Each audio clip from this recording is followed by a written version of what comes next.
Begin broadcast. Humble Among Broadcast System. Humble Among Broadcast System number 105. Today, Junior. Today, Junior.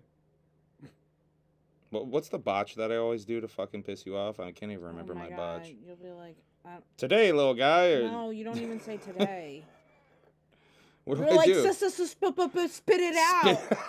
And I'm like, that's it. What? No, it's today, Junior. Ya fuck. She loves me. She really does. I really do. I really fucking do. We are live now. Timmy Turner, Usher. What's up, King Head Ass? Will Gates in the place to be. What's up, Heartbreaker?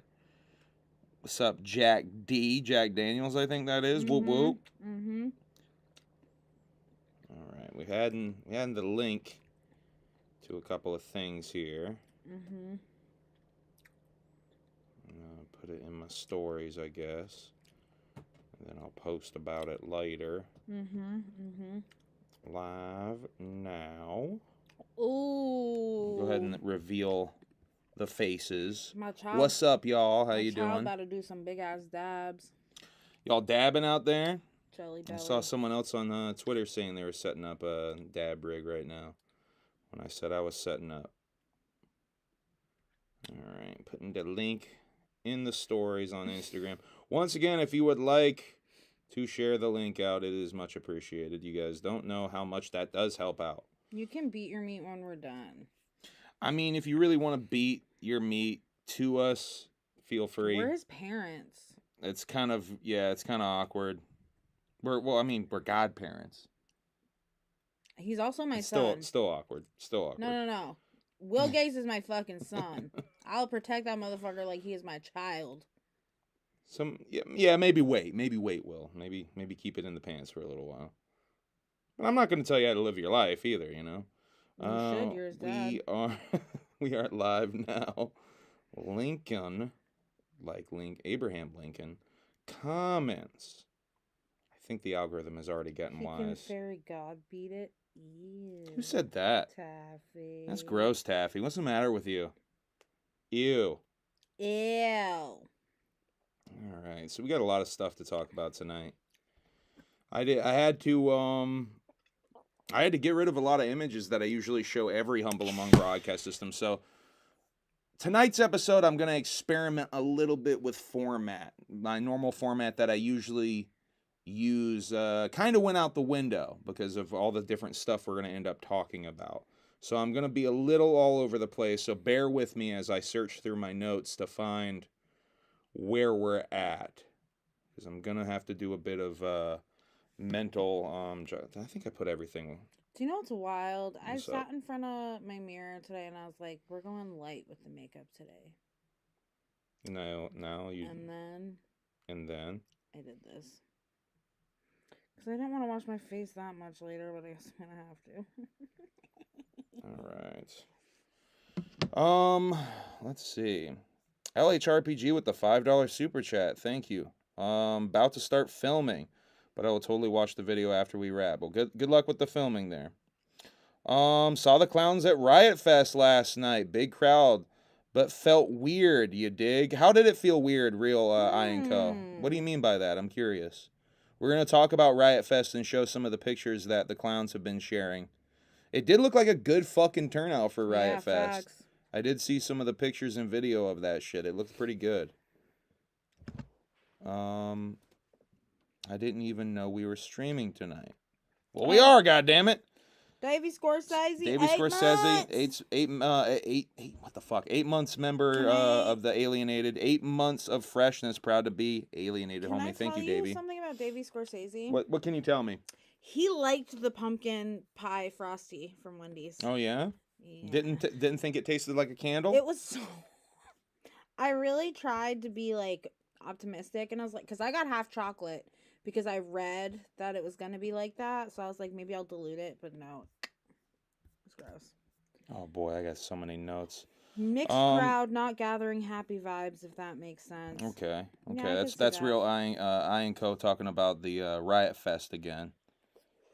It did look like a good amount of Juggalos pulled up for that shit. I know I saw Nick Bazaar said he was had posted that he was there. Yeah, his pictures looked ill. Did you see GCW? I saw yesterday's, but not today. Bro, Relic, I am so behind with GCW. It's pathetic. Me and Kosuke need to really link up and watch some fucking wrestling. He didn't I know like The it Rock. either. I know The Rock. No, I didn't like it. No, hell no. I know The Rock was on SmackDown on Friday, and I think got the crowd chanting something naughty. I saw the crowd was chanting something naughty.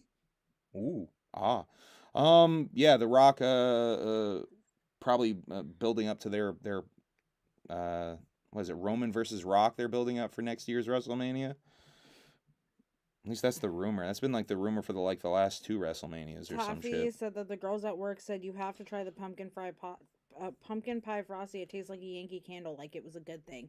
No, that was like the worst part about it. It tasted like it tasted like a Yankee Candle. GCW were in Liverpool. It was cool. You're a poet and you didn't know it. Come on. I know. I need to smoke some weed, y'all. I'm fucking. We've been like cleaning the house for like the past 4 or 5 hours and shit. So I'm a little loopy. Whoop whoop. Show some love. Smash the like button. Wicked Widget Productions, member of the Alienated for 6 months. Thank you guys for resubscribing to that shit. Yeah, hopefully I'll do some more Alienated specific videos for you guys soon. There probably will be gathering content that I will tease and drop early for the Alienated. Obviously the uncut version of the Gathering documentary will be up for the Alienated first, because that'll be like my first draft. I'm just gonna upload my first draft for the Alienated to sort of watch with me as I make cuts and shit, I guess. Yeah, but tonight we're gonna talk about a bunch of different shit. We're gonna talk about let's just get into it. I'm gonna roll a blunt here in a second because I don't have anything pre-rolled. I know, crazy, right? Roselle, I'm sorry I did not make it to the post office to get the P.O. box. Roselle said he sent something to us that should have been there by Saturday. I did not make it. There might be something else in the post office too. I really got to go down there and check. I don't know if we'll even have another chance to fucking stream before we leave for Lost Lands. We're going to be talking a lot about Lost Lands tonight. We're going to Lost Lands next week, so we're going to talk a bit about this. Shaggy Tudo changed the show on the quest for the ultimate groove. Let me find that fucking note. I'm going to go through all these to find that. Quest for the Ultimate Groove tour change. The show that was on October 1st in Cocoa, Florida, I think is how you say that, has been removed due to the venue closing its doors, and the new show is now October 2nd in Gainesville, Florida. So, October 2nd. I don't know if they moved the tickets that were sold from one venue to the next. I don't know how that works. You might have to contact the new venue if you already bought tickets for the old venue. I'm not quite sure how that works, but I did see that little piece of info. Also, the Three-Headed Monster tour was not permitted to enter Canada. We're going to talk a little bit about that. But we're on the Shaggy tour right now, so I figured we might as well talk about going to Worcester, Massachusetts, to see this tour last week. What day was that? Was that Wednesday? It's right there, in the 13th. So yeah, that was Wednesday, right? Wednesday. Yeah, Wednesday. So yeah, we went to Worcester on Wednesday night, and that was a lot of fun. If you guys watched the last Humble Among broadcast system, we were saying kind of maybe we were gonna go to both the Three-Headed Monster tour in because that was Monday night in Boston. We didn't get a chance to go to that. It was just too busy. She had to work. We would have not been able to get there in time to even see most of the stuff we wanted to see. I wish I would have seen that show. Definitely. I think that may have been one of the only shows that Blase was opening for. I think last time we said Blase was opening on the entire or we had insinuated that they were opening the entire tour. It seems like maybe just a couple of the East Coast states, maybe just Boston, from what I'm reading now. They were on, so we would have gotten to see Blase open. We would have gotten to see that spectacle. But we went to the we did not go to the Three-Headed Monster tour.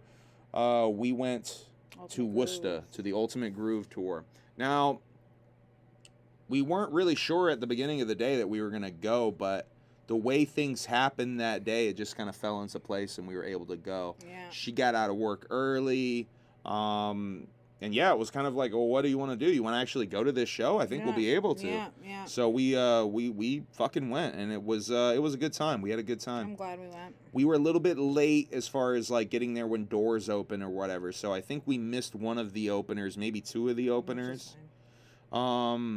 We got there and nice weather. I think it was supposed to maybe rain. It was like perfect. I think we were routed through flood areas technically in Massachusetts. There's some flooding down there. But we didn't encounter any problems on the way perfect. There. Pretty easy traffic. Under 2 hours to get to WOOSTA, which is pretty good drive-wise for us. It could be, I think when we've gone there before, it was more like a little over 2 hours. Yeah. I think that last time we went. But yeah, nice and easy drive in. Found a fucking parking garage that was a couple of blocks away. Only $8, so that was cool. Not too fucking expensive to park. Went and walked over there, got our tickets, went inside. Now, WOOSTA, I've only been in shows in the ballroom. This show was in the upstairs club room. I don't know if that, just the upstairs, I guess they call it. Never been in a show in there. It's basically feels like a fucking nightclub. Yeah, facts. I really wished I could have shown Emily how big the ballroom was, because I kept trying to describe it, but really you kind of have to see it. If you've never been to the Worcester ballroom, it's sort of set up in different levels. There's like the pit, then there's like a stairway, and then another level where you can stand, like another pit almost, if you will. Then some more stairs, then another level, then some more stairs, and I think another level, and that's like the top where the bar is. Like 3 or 4 levels basically going up. So really it's a great venue because you don't really have like, I can't see over this motherfucker, because you can just go up a level and be taller than that motherfucker. Scott, you are not a Juff. Who's calling themselves Scotty Dub? Scotty Dub's definitely not a Juff. Oh, last night was his Call me a Juff, but last night was hell yeah, dude, hell yeah. That's fucking dope. Congratulations. You went to the Riot Fest, obviously. That's fucking dope. Congratulations. You know, shit really clicked for me in this Juggalo world, or in this Juggalo mind of mine, when I went and saw the shit live the first time. And it took me a long fucking time to see them live, so don't feel bad at all. It definitely doesn't make you a Juff. Sure, there's people out there that might call me a Juff for that shit too, but fuck that shit. Congratulations. I'm always encouraging people to see the shit live if they never saw it live, because that's how it really fucking clicked for me. Oh yeah, we're talking about the Quest for the Ultimate Groove tour though. So we paid tickets, we get in. Last time I went to the Worcester show was my first ICP show though. That was the first show I'd ever seen, was in Worcester at the Palladium in the ballroom. I think it was the what was the tour called? One of the fests they did. One of the fests they did in 2008. The one at the beginning of 2018 that Attila was opening for. Whatever that one was called. Riot Fest? No, Riot Fest is the festival we're talking about. What is it? Whatever that shit was called. I can't even remember. But that was the first show I saw. Really fucking good show, but we're not talking about that show. We're talking about Quest for the Ultimate Groove, damn it. So we got in there for Problematic, I think, was opening when we got in there. He brought up Mad Max on stage. I think a couple of other rappers were on stage. I think Arachusetts was on stage with him and shit. Who was after that? Was it your favorite? Yeah. So then there's a rapper that I've done shows with a couple of times. I don't think he's bad, okay? I actually kind of like the dude. And I was excited to show Emily this dude when I played a show with him a few months back. But Emily did not have Slam Fest. Thank you, EC Juggalo. It was definitely Slam Fest. That was the first tour I went to. But this dude opened up for the Shaggy show. His name is Death Raver. And I'm not trying to shit on Death Raver. I actually kind of like Death Raver. Emily, on the other hand, had a way different take on Death Raver than I did. She did not like Death Raver. So it's a combination of my two worlds, you know?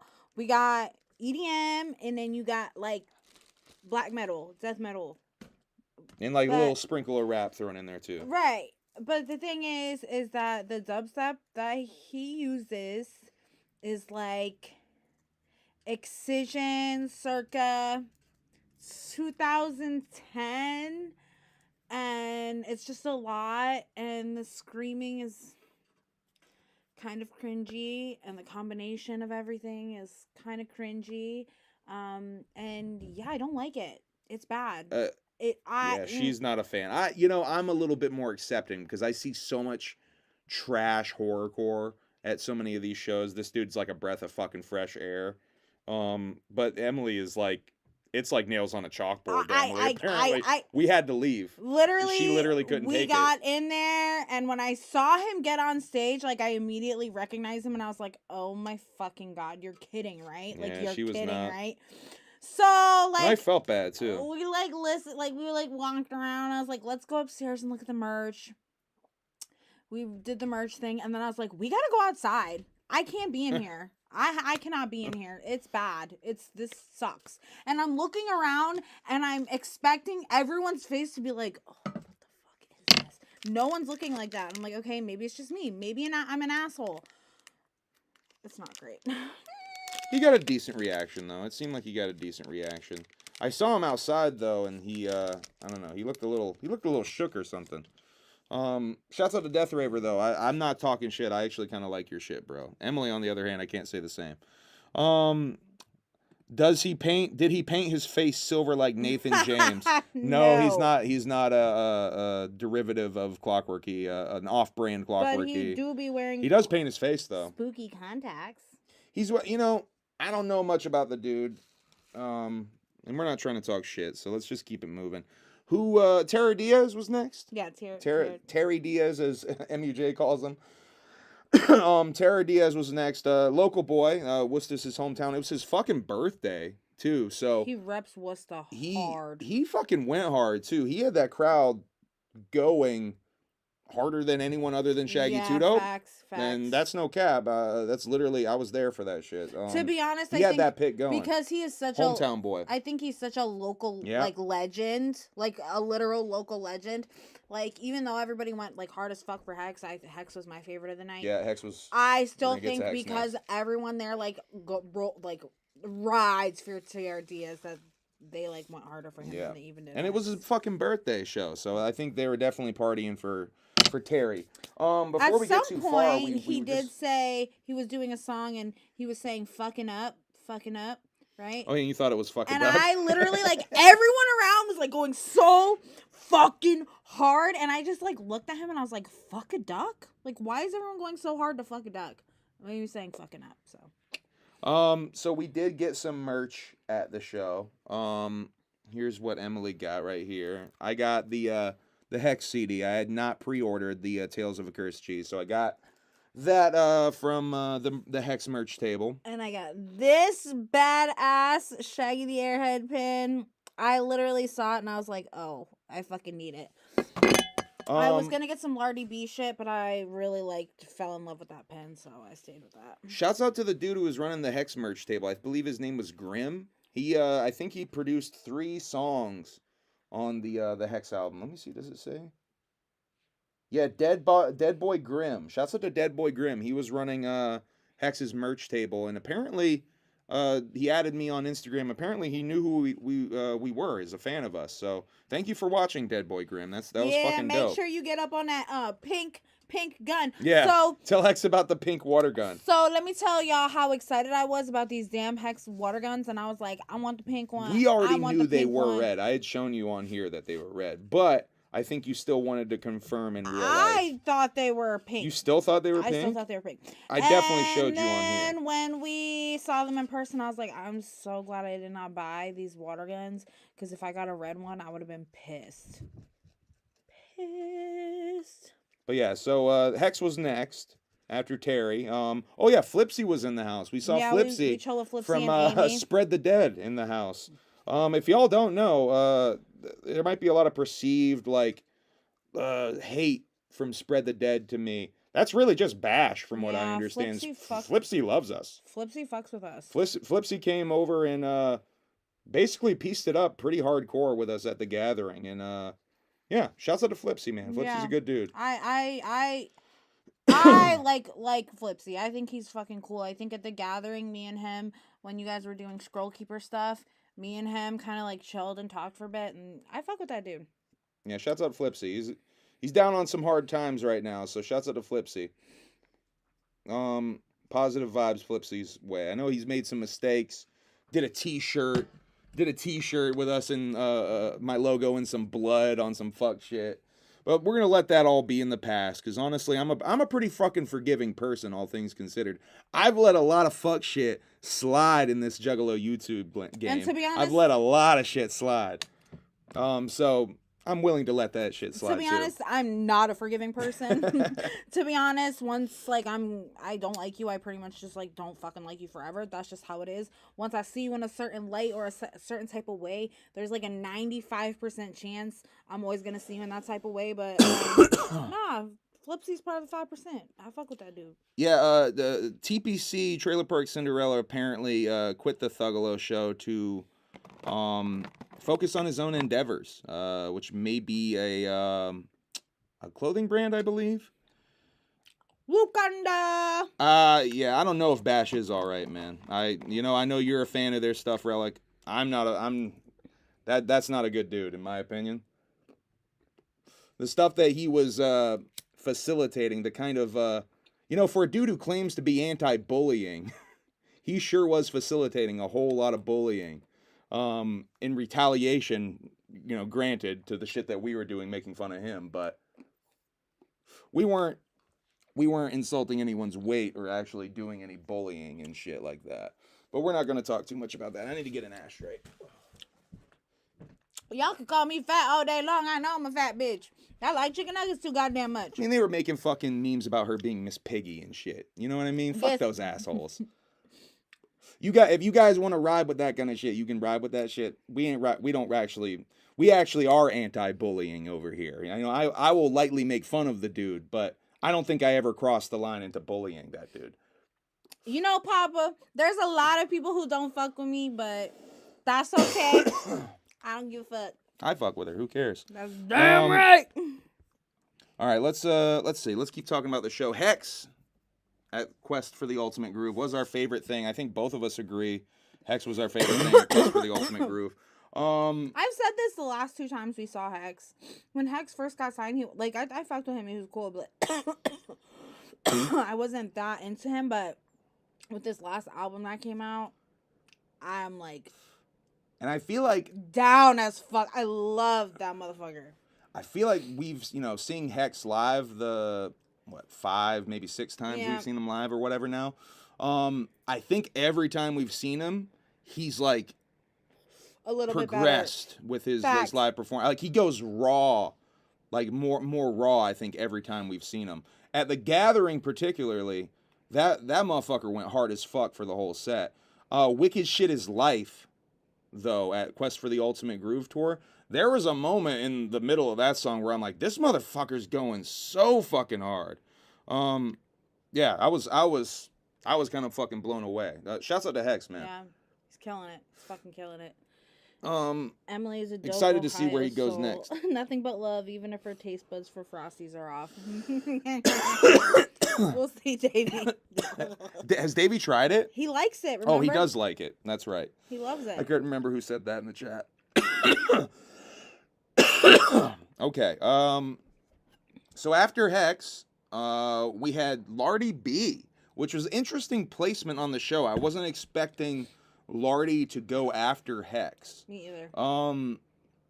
Also, I want to say that Shaggy the Airhead was in the house for this show. It does seem that Shaggy is on tour for this show. I don't think he's performing on any of the shows though, from what I understand. I haven't seen any clips or anything.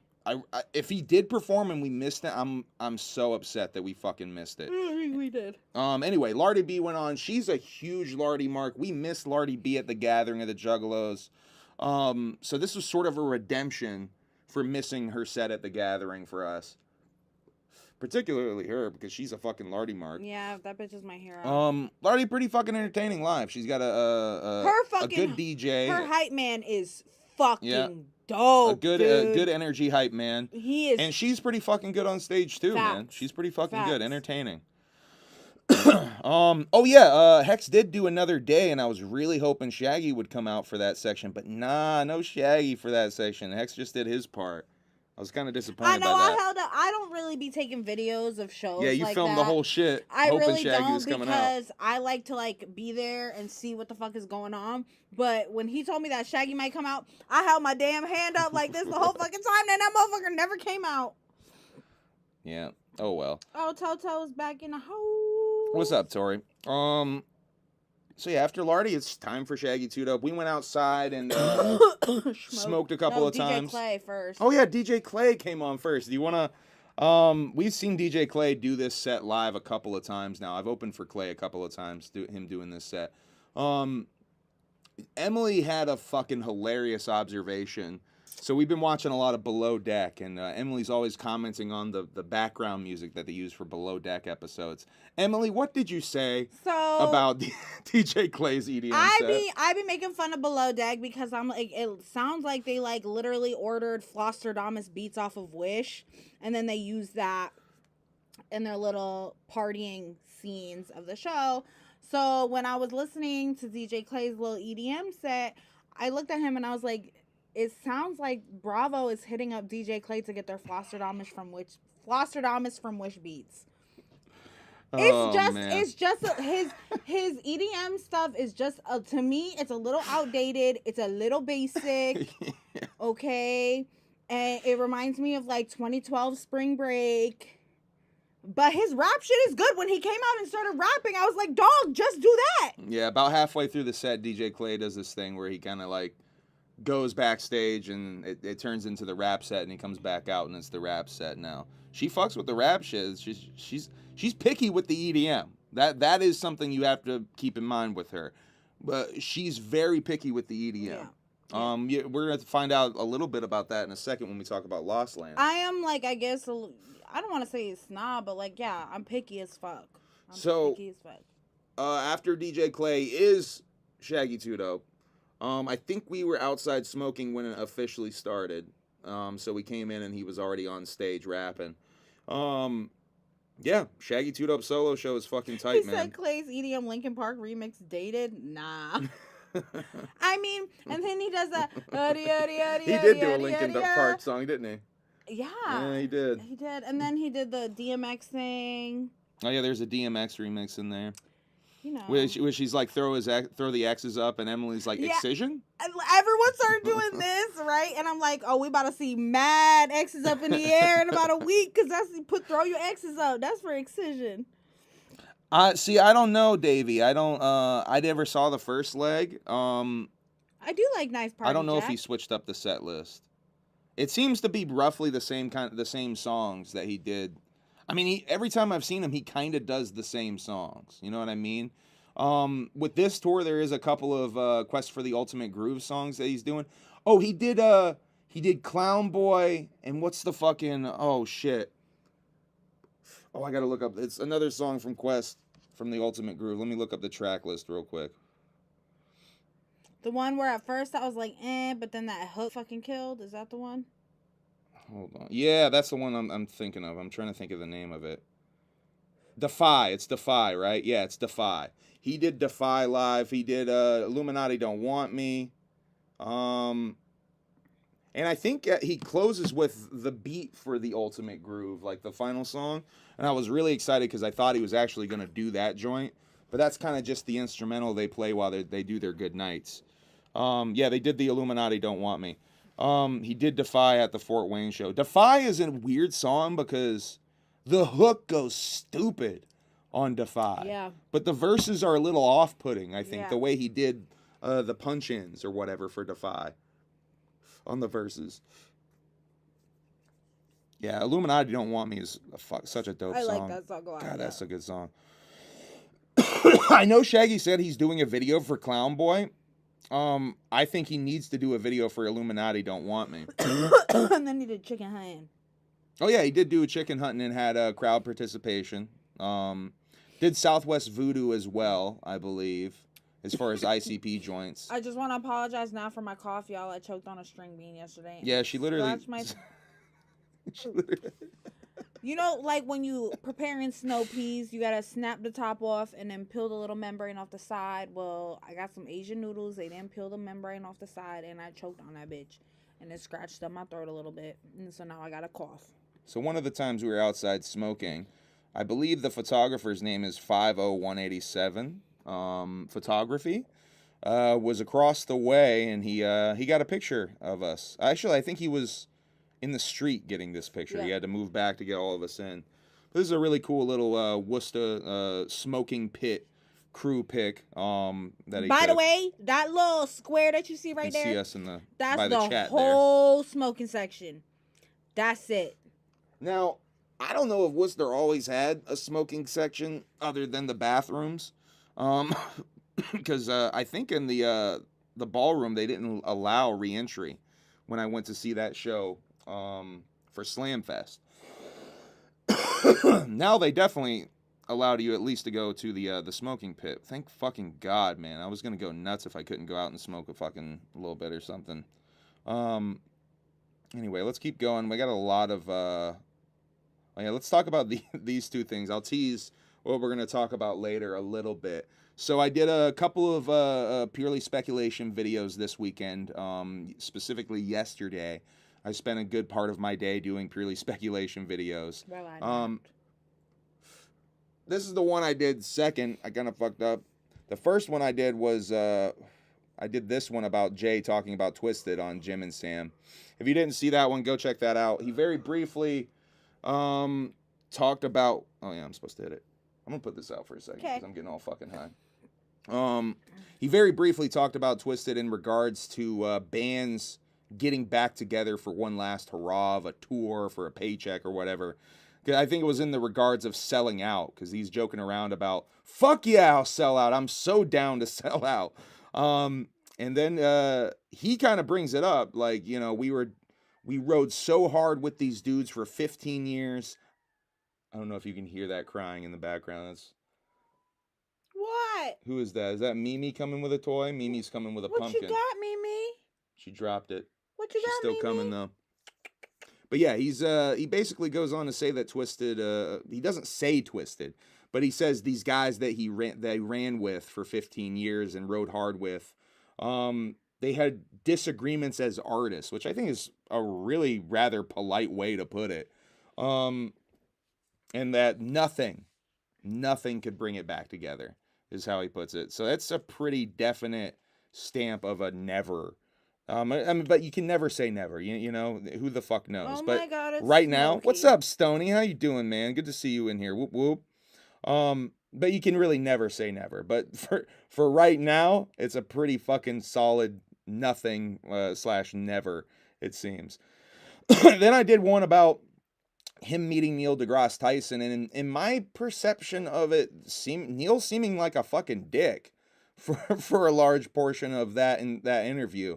That video took a lot longer for me to edit than I thought. It ended up being fucking 15 minutes long, and I think there was an earlier version of it where it was damn near 20 minutes long. I'm kind of nervous about getting a copyright strike with this video from Sirius because I use so much stuff, but I'm hoping it falls within the fair use thing. I definitely used pretty large chunks of interview footage though, so I'm kind of nervous I might get a copyright strike from this. So we'll see what happens. Hopefully I don't get double stricken with this one and that one. I definitely will fight for my right to use for this one, because I know I went under a minute with my clip. This one I think I went over a minute a couple of fucking times though, so I'm a little fucking nervous with that one. Yeah, so go check those out if you have not seen them. The fucking Twiztid one's getting a lot of views. The Neil deGrasse Tyson one, people are kind of sleeping on a little bit, I think. My apologies for the volume issue too with that mic. That mic is way louder than I always expect it to be. All right, let's talk about Lost Lands shit. We're going to Lost Lands next week, y'all. So first of all, I probably should have put this by the map this little thing. But basically, if you guys don't know, for you gathering motherfuckers, we'll come back to this when I get to the map. But you know how at the gathering, you cross the road to get to the gas station, and there's that little parking area that they sometimes use over there. They had y'all all parked over there before they let you in on the grounds proper. That whole area over there is where they have the camping. Up over the hill, way beyond All what of you can that. even see. Wait till you see the map we're going to show you in a little bit. You'll get a better idea of what I'm talking about. But this year at Lost Lands, they're actually building a bridge from that camping side on the other side of the road so you don't actually have to cross. So that's like a whole bunch of rules. Yeah, because for the bridge. Typically Crossing that bridge. They let crossing every 15 minutes. That's so bad. Gimme. So you stand and you all crowd up and you fucking dick off with the goddamn Jesus thumpers on the fucking corner with their signs, and you fuck off with the crossing guards, and you stand there for 15 minutes, and then like a group of a couple hundred people cross at a time.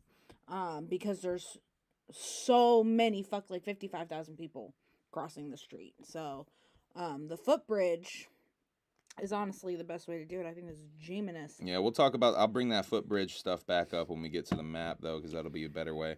So here's the camping stages for Wednesday and Thursday nights. There's 2 fucking camping stages. And that's on the camping side. Yeah, that's on the other side for all of us. So this is like kind of like an official pre-party, I guess you could say, almost. The official parking lot party. Yeah, official parking lot party. Yes, facts. So yeah, do you know any of these names? Is what I wanted to ask. These are stuff that you're excited all about? of these are locals. Oh, these are the locals? Yeah. I have a list of all those locals too. I think I have a list of locals. No. The locals are doing the silent disco. I do. So I know Easy Baked. Fucking love Easy Baked. Sully is the fucking shit. Cod Dubs is fucking dope. Grizzly is fucking sick. I don't think Oski, dope as fuck. I don't know any of those other names. Oh, Tynan. I know Tynan. Tynan's also very good. See, she knows her shit so much. Like, I know none of these names. Yeah. Like, I definitely like this is. I'm gonna be a virgin at this. This thing is gonna be interesting for me. By the way, gonna be overpriced is what the shit. We're gonna talk a little bit about the pricing of it too. You know, Stoney, it is fucking you expensive. You might think Stoney. it's expensive, but you see the difference, of your experience, it's worth it. Yeah, it's worth it all fucking day long. I've done like, it.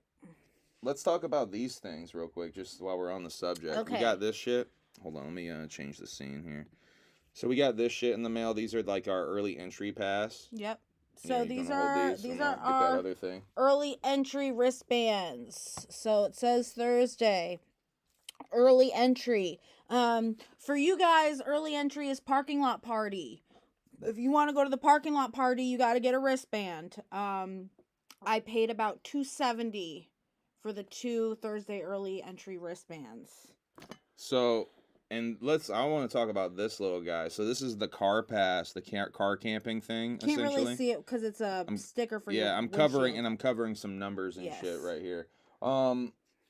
That shit was $200. So for the people that like complain about the gathering being too expensive, just this fucking thing that that's basically our camping. That's how much it costs to camp. Mm-hmm. Is the same price essentially as a fucking gathering entry ticket. And it's free to camp at the gathering. But the dope thing about it is we have a general admission car camping.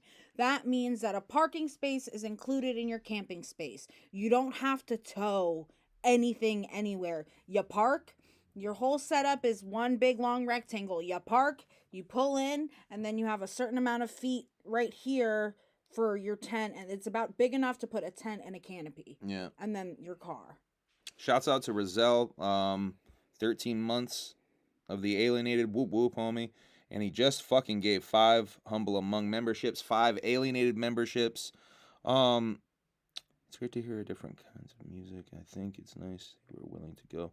Oh yeah, I mean, we watched some of Lost Lands on Twitch. They do a couch last year. They do a Couchland stream. And I was every digging year. it. I was honestly digging it because it's like, because to me as a hip hop head, I really fuck with the idea that the DJ is in control, you know, because hip hop starts with the DJ essentially.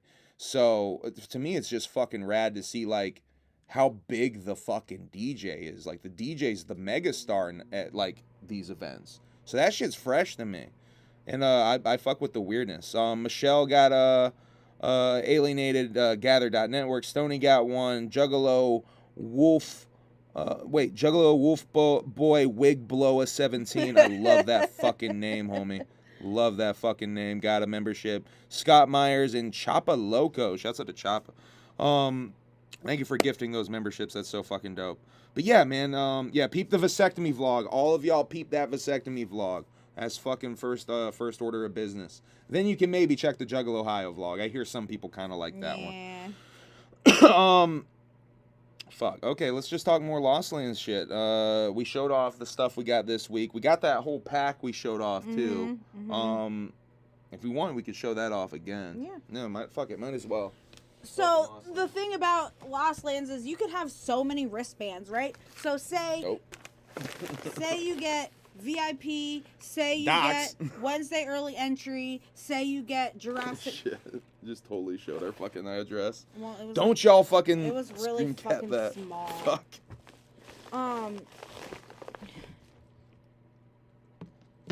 Did y'all see that? Oh my god, you just. It didn't happen. You handed it to me like that. No, I did. It's my fault. It's definitely my fault. Fuck. Did y'all see that? I think y'all saw that. Oh my god, stop it! You're fucking so obnoxious with your paranoia. Nobody is gonna fucking come rob us. Oh, I'm not worried about that. I'm worried about swatting. Ain't no popos coming here. Oh, there it is. So you could have all this shit. Up to like 5 wristbands, What's 4 this? wristbands. What's this one? This is a luggage tag. Oh, cool. They give you all types of things to stick on stuff, your wallet, whatever, in case it gets found. You register your wristbands, and this QR code is hooked up to the wristbands that you register. Anything that you lose, they can find you with this little QR code. Got these cute little guys. Little keychain boys. More of those, and then this is the thing to register our wristbands.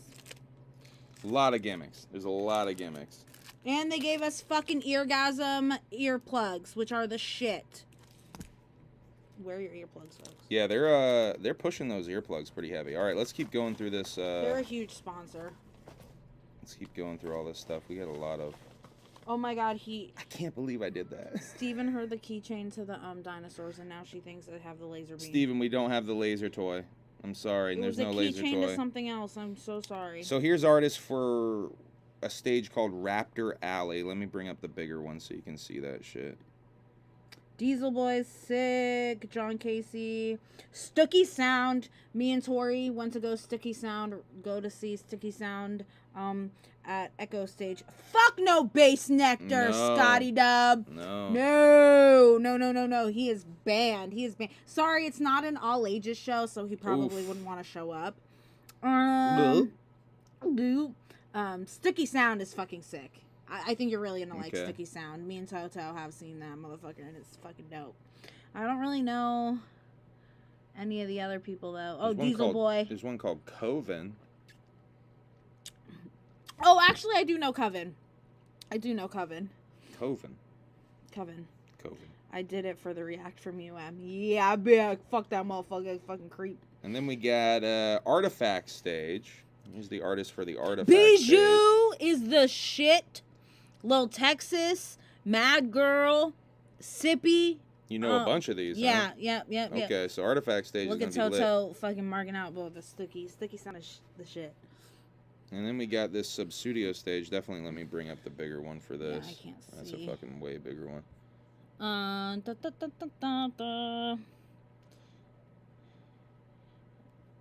Brondo's fucking dope. Crystal Skies, Deuces, Dubscribe, Effin. Hi, I'm Ghost is Jonathan Davis's kid. Oh, we got to see that. Yep, we got to see that. Hi, I'm Ghost. I'm definitely looking forward to Shanghai then. Doom. Yeah, that's right. John Davis's kid's got a fucking dubstep name or gimmick. That's this dude. This is probably like my least favorite stage that they do. Yeah, we got to make sure I see Hi, I'm Ghost. It's not my favorite. This is not my favorite, but Hi, I'm Ghost is definitely something to see. All right, let's keep going through here. What do we got next? Here's the forest stage. There's like a lot of stages for this shit too, by the way. Let's get the forest stage up. Let's see. A Craze, Benson, a DNMO, Dombreski, Funt Case. Yo, Ill Gates. Ill Gates. Sounds like Will Gates to me. Mr. Bill, Minnesota, Mount Eden. Cream. That's not Maxo Cream, right? No. Mount Eden is the first dubstep I ever listened to, like, a million fucking years ago.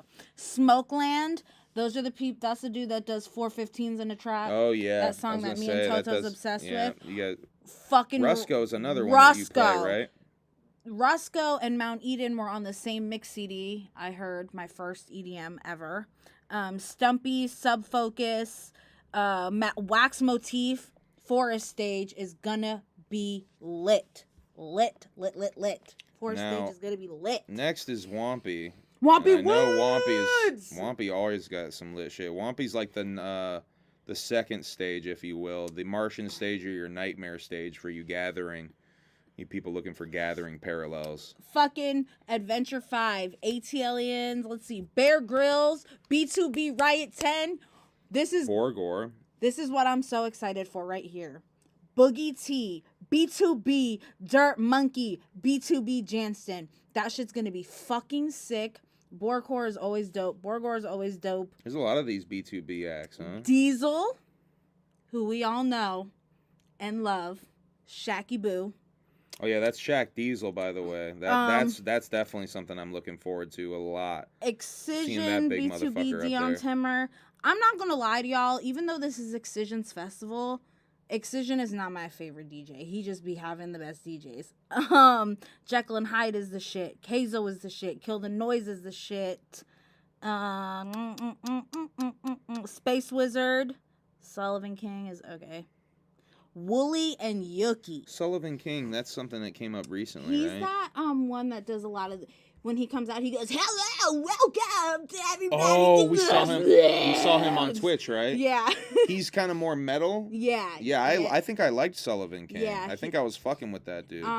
Death Raver is probably inspired by Sullivan King. So Prehistoric stage is like the big stage, and boy, that stage is fucking big. It's huge, y'all. They have all of these attachment fucking gimmicks and shit. It's fucking crazy.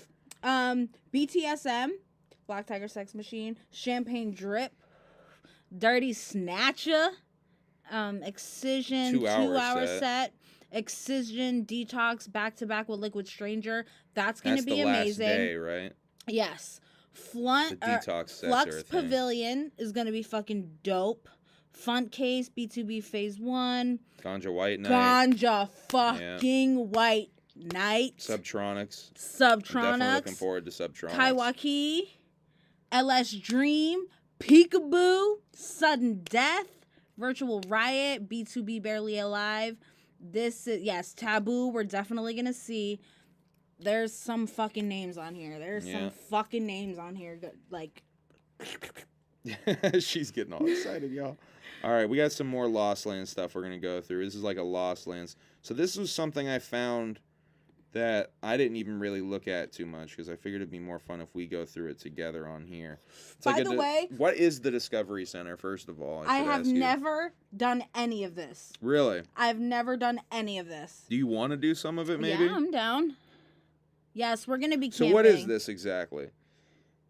In the Village Marketplace. So where there's Village Marketplace, so where there's camping, basically all that's paved is going to be your marketplace. It's going to be merch. It's going to be food. Yeah. And then there's a little white bar, like an ice bar type thing that you can sit at and chill. And then there's a little mini Discovery Center. It's where they do like morning yoga and stuff like that. There's a twerk shop. Teaching you how to twerk. Learn to juggle. Oh. I might do that. All right. I might learn I'm to down. juggle. That would be dope as fuck for like a vlog. Juggalo learns to juggle at Lost Lands.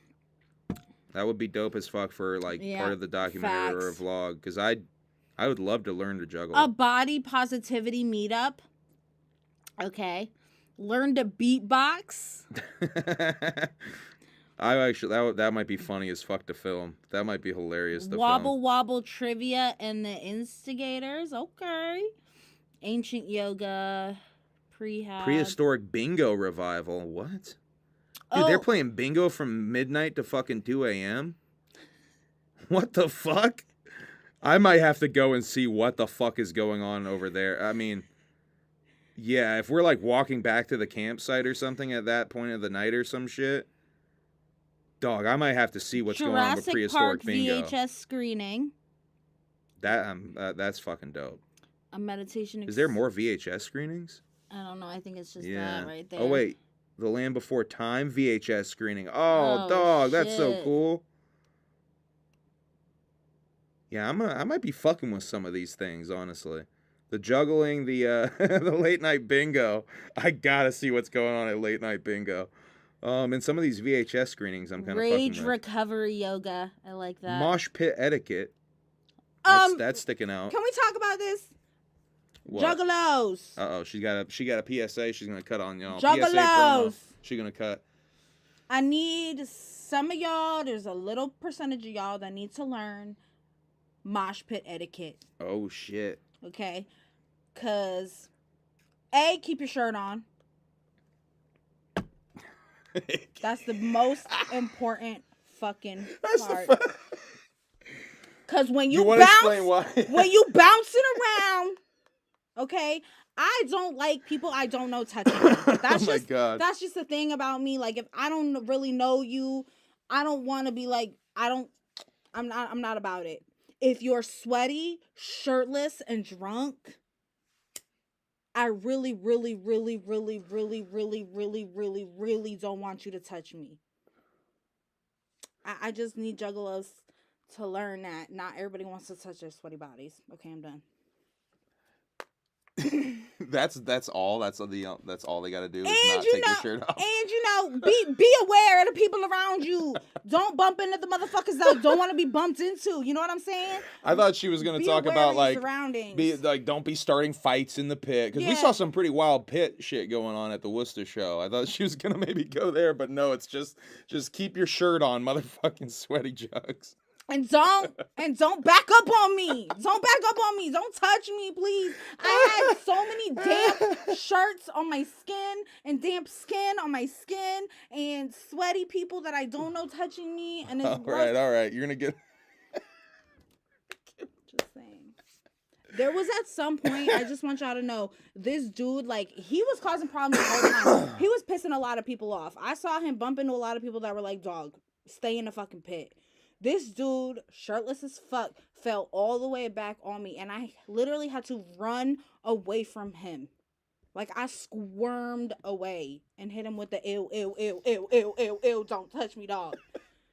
There was, like, a drunk guy who, like, wasn't in the pit, but I think he was just really drunk, and boy, was he, like, dead set on, like, leaning up against me. Like, in the crowd, he was just, like, kind of doing one of these. And I'm just like, dude, like, I keep moving back, and like, I think you noticed him too at one point, because I'm just like, let's just move like. And then he started doing the same thing to me. I think he was just really fucked up and leany, but goddamn, that shit was kind of annoying. Let's not bitch about crowds though. Okay, let's keep going. I'm just saying, meet y'all at the mosh pit etiquette class. Someone says there's a lot. EC Juggalo said Lost Souls dating game. That sounds like Ned game. That might be something worth checking out here too. Anyway, let's keep going through the lost lands of it all here. This is something I brought up basically just to make fun of your nature of wanting to buy gimmicky cups. Are you gonna get this? Mm-hmm. You're gonna get it. Are you kidding? Are you kidding? No, I was kidding, but of course, now I'm serious apparently. Of course, I'm getting that.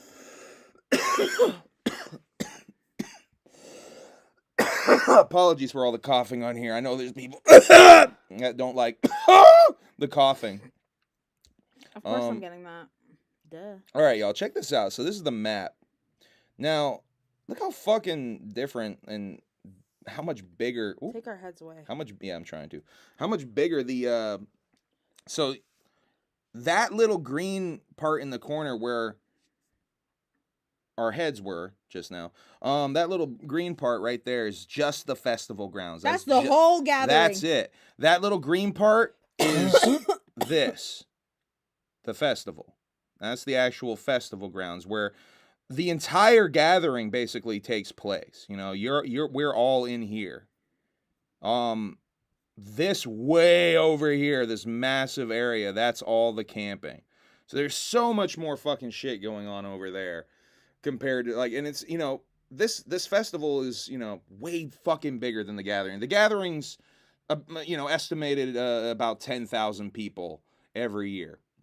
This is what, 60 to 70? It's 50 to 60. 50 to 60,000 people every year. So it's just way fucking bigger. Which means a little bit of anxiety for me, honestly. So I'm a little bit anxious about this shit. But like I said, it'll be okay. You're gonna be my guide. That's the thing about the documentary or vlog that I'm gonna be shooting for this. She's gonna be my guide through this shit. And I'm gonna go in as a first timer, and it's gonna be a Juggalo goes to Lost Lands. That's basically the gimmick I'm going with. That's the blessing about having VIP. Now, I spent about $17.50 on both of our VIP tickets. And the thing about VIP is we get free showers, we get Wi-Fi and charging stations, we get air-conditioned bathrooms on the festival grounds. There are trailers with AC, sinks, mirrors, soap, toilet paper, people that just work in there just at the bathrooms. I'm trying to do a head nodding gimmick. And not only that, I think I explained it to you. So VIP, basically the top of the hill with the rocks that are to the right of main stage, right?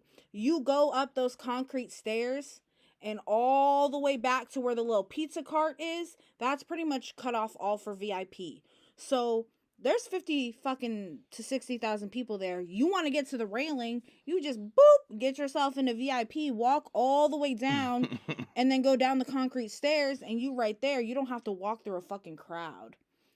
Yeah, Dark Joker, you probably don't want to go there. Why? First off, why are you trying to talk like a black girl with all them hand motions? First of all, what do a fucking hand motion gotta do with the color of anybody's skin or the race? If I talk with my hands all the fucking time.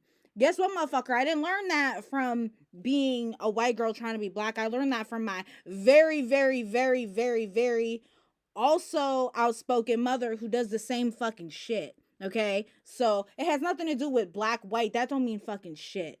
So just keep your fucking mouth shut. If you ain't got nothing nice to say, don't say nothing at all, please. And finally, he also said, Juggalos drunk or sober, even if they have shirt on, trust me, they won't touch. What the fuck are you talking about? Them Juggalos are some of the more gross. I mean. Okay. What are you on? Okay, boo. Okay. That's funny. Okay. Yeah, we're going to leave that dude alone. Yeah. Consider that a warning, though, because you might end up getting banned if you keep talking shit, because that's already you're already getting a warning. Let's just say that. So here's the food and drink lineup for the campgrounds and festival grounds. So as y'all can see, we don't really get nearly this much variety at the fucking gathering. When I showed up to the gathering, y'all. Obviously more people, but Jesus Christ, the variety here. Facts. Fuck. Oh, motherfucker. Yeah, don't fuck up the vibes. He said vines, but I think he meant vibes. Yeah, facts. Yeah, don't fuck up the vines either, too, though. You guys remember Vine? That was a cool app. Wookie 6-second videos. Facts. Some of the restaurant names. Can you blow that up? Yeah, hold on. I'm trying to get it. I fucking opened up the wrong thing. Food. There it is. All right. So some of the places I have eaten at, some of them I haven't. I've never had Alibaba's Kebab Shop, Brick House, Casablanca Moroccan Cafe. I mean, come on now. That's fancy. What else we got? Oh, hold on, I lost it again. There it is. Let's see. Flaming Walk, El Campeon, Festival, Glamping Diner, Headbanger Hibachi, Hippie Dips, Hot Box, It's a Grilled Cheese. That shit is good. Rice Baby. Good. I'm looking forward Space to. Fruit LLC. I'm pretty sure. Someone said something about Wookiee dogs already, though. That was Toto. Yeah, Toto. But do they got chicken on a stick? They do got chicken on a stick. At Stoney's Munchies, they got chicken on a stick. Yeah, look, Stony, you got it. I didn't know you were funny? pulling up And for that's this. where they have the chicken on a stick. Is Stoney's Munchies the more PC term for Stoney's Jenkum Hut, you think? Ew. Stoney, are you trying to PC it up for the woke crowd over there? Oh, I hope Stoney's still here for that joke. I don't think he is. He said he was going to bed. Motherfucker. God damn it. You better watch the fucking replay of this. The cereal bowl. I made that joke just for Stoney. 2 buds, 1 joint griddle. Let's see. Asian Sensation, Benevolent Burritos, Better Burger, Bulldog Burgery, Cheese Street, Chicken So Mac this is Truck. stuff actually on the festival. Yep. That first stuff we were reading, the campground, that's literally just on the other side of the street, Yes. like where everyone's camping and shit. Yes. Doki Icebox chocolate. brand. Island Noodles. Now that's something you've been talking about a lot. You talk about island noodles. Noodles. Rice Baby also over there. The Loving Cup Carts. Pizza Nova. Koala Creations. I don't know what that is. Meltdown Grommet. Now, Island Noodles is a local food vendor that I honestly was expecting to see at the gathering because they are local. Fucking delicious. Fucking delicious. What is heady spaghetti, little Taffy? Is it spaghetti with drugs in it? I don't know. Because that would be lit. There's a couple of places that are calling themselves diners, though, that I'm curious about. Like Dino Diner, and Dino. Just leave me alone. And Glamping Diner. I'm a little high, okay? Leave me alone. Yeah, anyway, let's keep it moving. Oh, we got chicken fingers in the freezer, right? Speaking of all these dino I think so. nutties.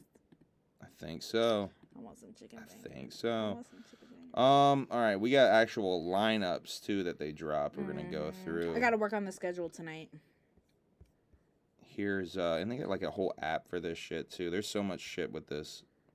So here's the Wednesday and Thursday lineups. This is just for the marketplace. The marketplace stuff. So this is what we were seeing in that first image. And this is just Wednesday and Thursday. This is not even. You have to have an early entry wristband to see this shit. So we'll be checking that out. Probably not a lot of stuff you're excited about for that. Yeah. And next we got Friday, I think. Let me get Friday up here so we can see it proper. Whoop. Still pretty tiny on even on the bigger version, but yeah, we definitely got to work out because there's so many stages. I know. And late night, there's another stage. There's even more stages. There's 5 stages. That's fucking crazy. 4 stages during the day, 5 during the night. Wampy Woods is by far my favorite stage. Hi, I'm Ghost. There he is on the Subsidia stage at midnight.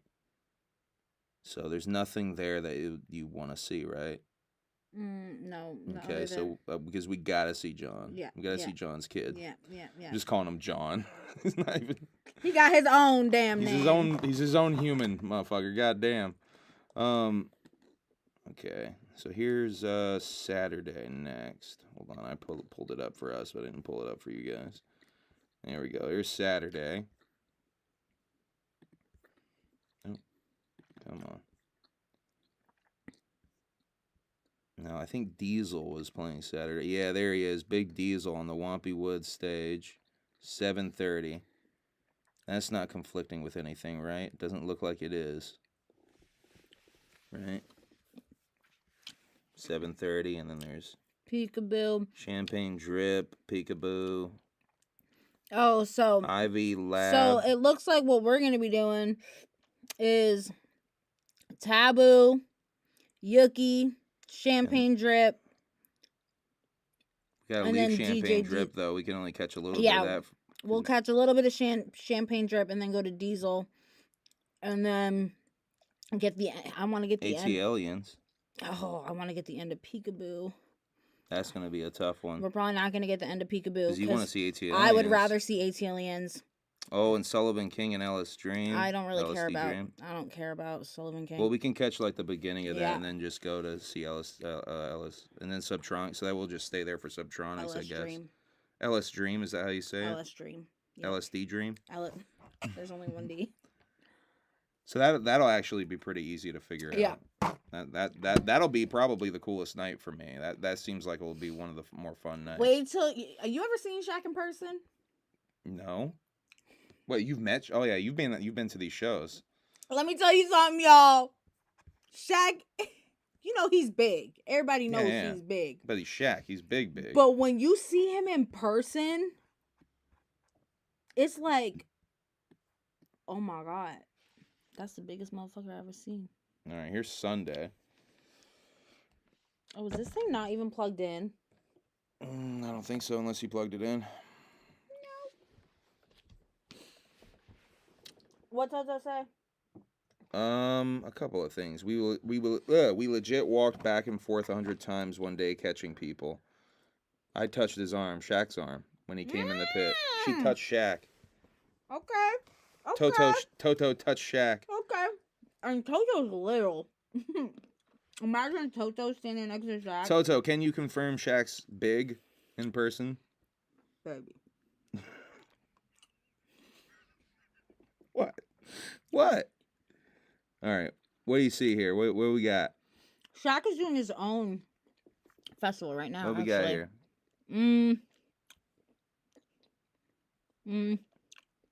Not a lot going on. Kill the Noise in Kaiwaki. This is that's the boogie. Yeah, the boogie. Really, the only thing Boogie Dirt Monkey. Janston. Really, Boogie's he's the only thing. And Virtual Riot and Kaiwaki. You know, I'd like to see them motherfuckers. But really, Boogie is the only thing that's really important for me to see that day. All right. That's all for Lost Lands for now. We're going to Lost Lands what?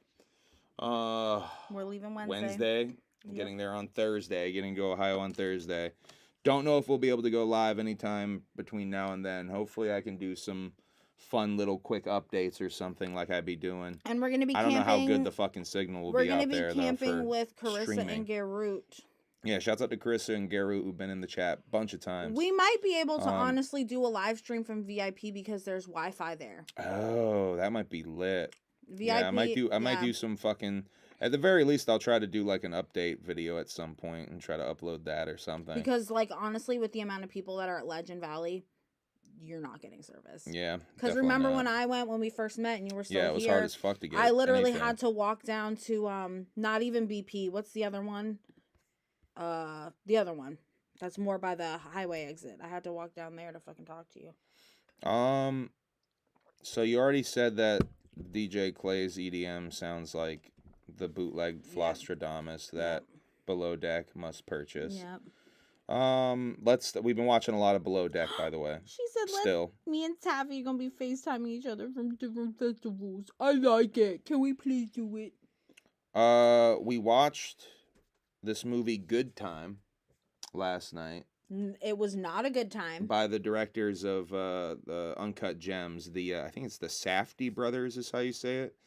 My apologies if I'm butchering that. Good ass movie, but depressing as fuck. Robert Pattinson starring in it as a guy who's trying to get his brother out of jail, essentially. They kind of fuck up a robbery and he's trying to get his brother out of jail.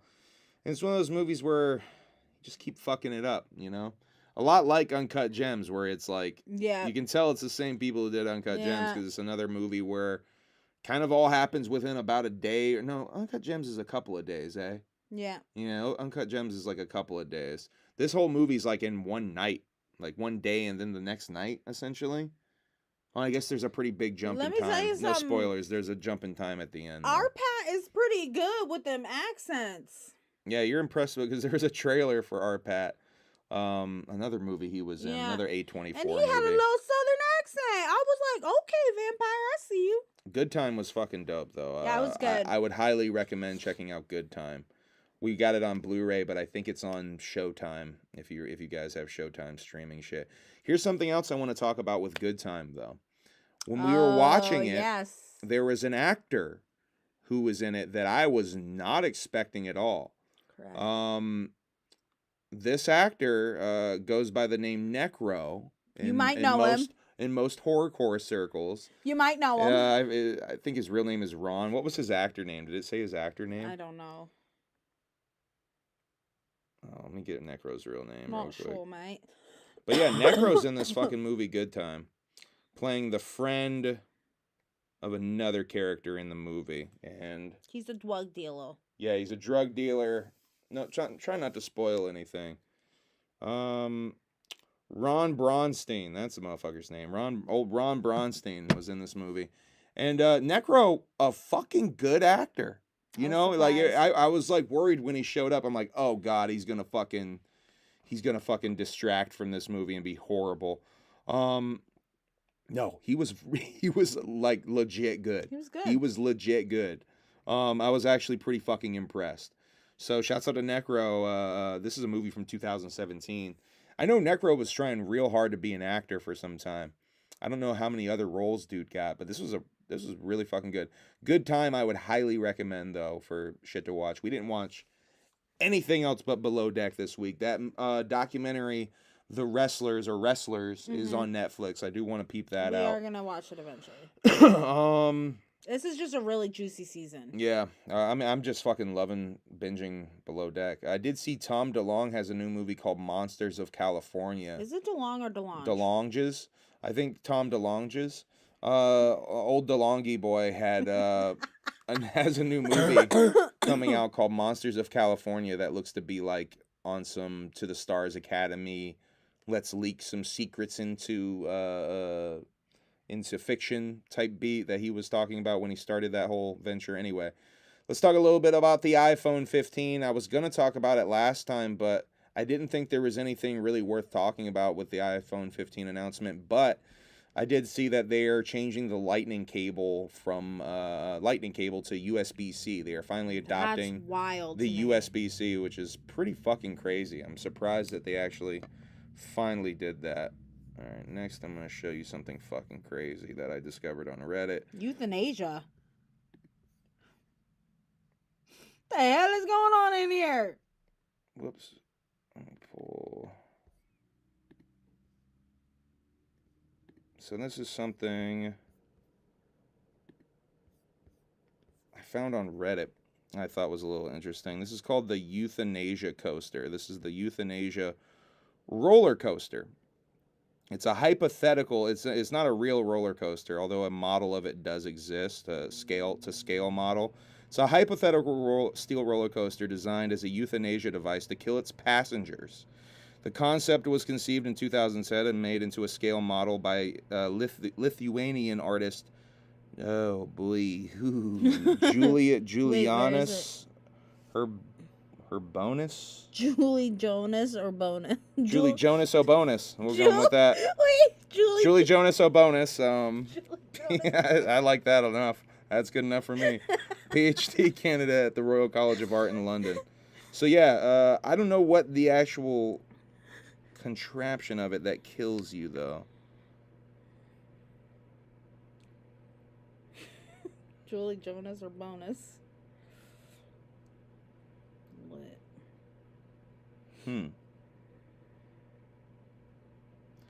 Prolonged cerebral hypoxia or insufficient supply of oxygen to the brain. Lit. The ride's 7 inversions would inflict 10 G-force on its passengers for 60 seconds, causing G-force related symptoms starting with gray out through tunnel vision to blackout and eventually G-loke, which, boy, that sounds like a gangster rapper. G-force induced loss of consciousness. Subsequent inversions or another run of the coaster would serve as insurance against unintentional survival for more robust passengers. Stop. That's fucking crazy. That would be me. That would be me. They would have to run that bitch like 3 or 4 times before I So I wanted to show you all that because, like, you know, in Juggalo lore and ICP lore, there's lots of rides that seemingly harm or kill you. This is like an actual fucking ride that would kill you if you were to ride it. Shouts out to Mr. Show. I think Mr. Show's got a bit about a ride that fucking kills you. I just thought that was fucking just so interesting. Anyway, I wanted to bring that because I felt Juggalo related to me. MDMA therapy could be coming to the U.S. A study of 104 people with PTSD, my bad, were given MDMA or a dummy pill and given talk therapy sessions. They were given a pill each month, a month apart. Studies showed that 72% of the people that took MDMA in the group no longer met the diagnostic criteria for PTSD, and 48% of the people with the dummy pill reported the same. The placebo reported the same.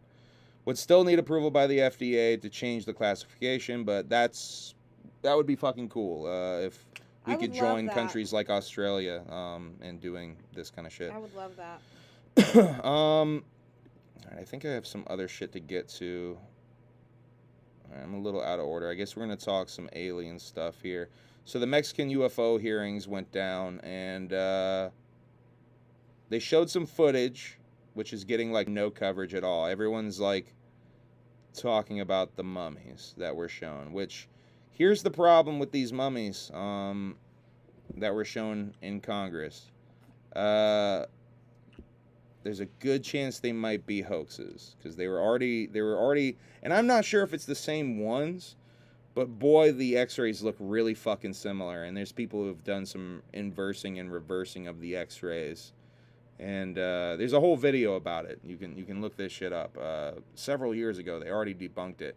Allegedly made out of, like, animal bones and human bones. But here's the thing that gets a little bit weird about this. They did do a bunch of scans on these little goofballs, these little goobers. These little goobers. Because look how fucking tiny they are. They are really tiny. You can see a human hand there, and there's one right there. They're pretty fucking tiny. Yeah, but allegedly found in a cave. I'm seeing that they had like 20 of these. And yeah, there's x-rays of them. I'm getting a hoodie. One of them had eggs. Eggs? In its belly. Yeah, there's 3 eggs in its belly. Some weird shit. The guy that's involved with it has already been busted for hoaxing, though. I'm surprised the Mexican Congress even let this guy go in front of them and show this stuff, because it seems like there needs to be more research on that shit. But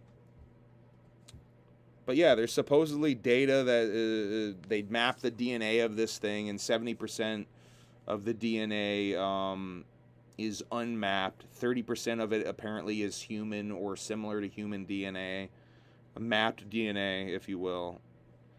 And they also said that they tested it to be 1,000 years old. I don't know where...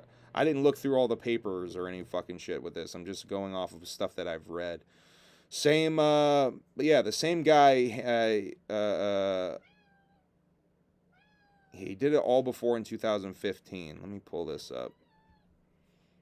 He hoaxed with another alien already once before, which I think is probably a pretty big red flag. Okay. He had this alien that he already had attempted to pull off.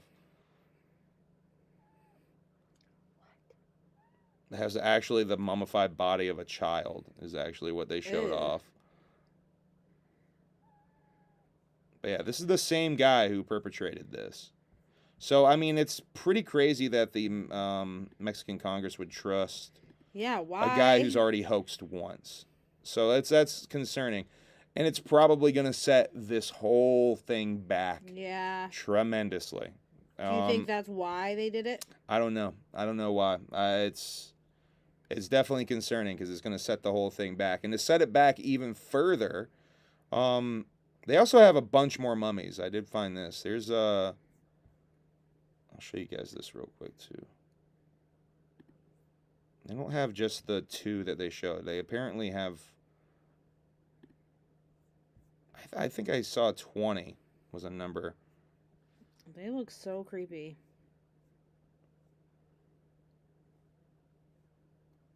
There's a bunch of these things. All apparently found in a cave with tools and artifacts. In the same cave? Yeah. That's what I'm reading. Yeah, but there's a lot of these fuckers. Anyway. Hi, Preston. Let's keep it moving. We'll talk about some more stuff. Also, this week there was a NASA UFO UAP conference where really fucking weird, man. I didn't watch all of this. I kind of watched some coverage of this. Right out the gate, they say they're going to be going for a more transparent attitude on this stuff. Yeah, right. And then immediately they announced that they're going to have a new program, and they have a new director of this new program that's going to take it seriously and study UAP. And then they say that they're not going to tell you the name of the dude, which is really weird. Really transparent, and, guy. Yeah, I know. It's like we're going to be transparent, but we're not going to tell you who's the head of this. And they claim it's to protect his identity from being made fun of or whatever. Then a couple hours later, they revealed the name of the guy, which is just such odd behavior. Really just seemed to be lying. The NASA, by all... I mean, you can look up NASA UFO footage on YouTube. They definitely have footage of these things. I think every astronaut who's ever been to the moon has kind of like said or done things to indicate that they've seen something there. One of the stories recently that I read was a story about strange music that was heard on the dark side of the moon. There's a Russian, I believe it was a Russian cosmonologist or whatever, who reported knocking on the outside of his spacecraft while it was hovering around the moon. Oh, hell There's no. a lot of weird shit that happens on the moon. For NASA to claim that they don't know anything, they have no evidence. And I actually think the language was sneaky. I saw someone point out that they said they have very few high-definition photographs of UAP. Which I don't even buy that. I think they got a fucking shitload of them. But yeah, there were some questions by people in the UFO community that got asked. A lot of stuff about Dave Grush. They were apparently kind of just shitting on Dave Grush. They kind of like laugh a few times about the subject. That's not taking it seriously. I don't know. It was definitely a setback moment as well. I think Neil deGrasse Tyson having a book coming out right about now and being on his publicity run also is an orchestrated PR campaign. But we're going to get to that when we get to some more Neil deGrasse Tyson shit with Violent J meeting Neil deGrasse Tyson. Trap Lore Ross had a documentary about NBA Youngboy. I want to shout out real quick because it's fucking interesting as hell, and the amount of research that dude does to do those documentaries is crazy. If you're curious about NBA Youngboy and his lore, go check that out because really fucking good. If you're into gangster rap documentaries, go check out Trap Lore Ross. He's probably the best YouTuber doing gangster rap documentaries. The artist Designer will have to register as a sex offender after pulling out his wang doodle on that flight a couple months back. Looks like I can't use Panda as my wrestling intro Yeah, song. you might get canceled if you use Panda. You Yeah. can't be using Panda. Definitely not. So this story's really fucking bizarre, man. So Kanye West is getting sued after he fired a contractor who wouldn't help him turn his house into a bomb shelter What? by removing all the windows and electricity. The guy refused to remove the windows and electricity, so Kanye fired him. Well, I mean, don't you need to have windows for I think that's why the guy... inspection? I think that's maybe why the guy... Because I think it would come back on him. Yeah. So 32-year-old Tony Saxon filed a lawsuit against Kanye West after he was fired for refusing to remove all of the windows and electricity from his Malibu home. Lay allegedly wanted a bat cave to hide from the Clintons and the Kardashians.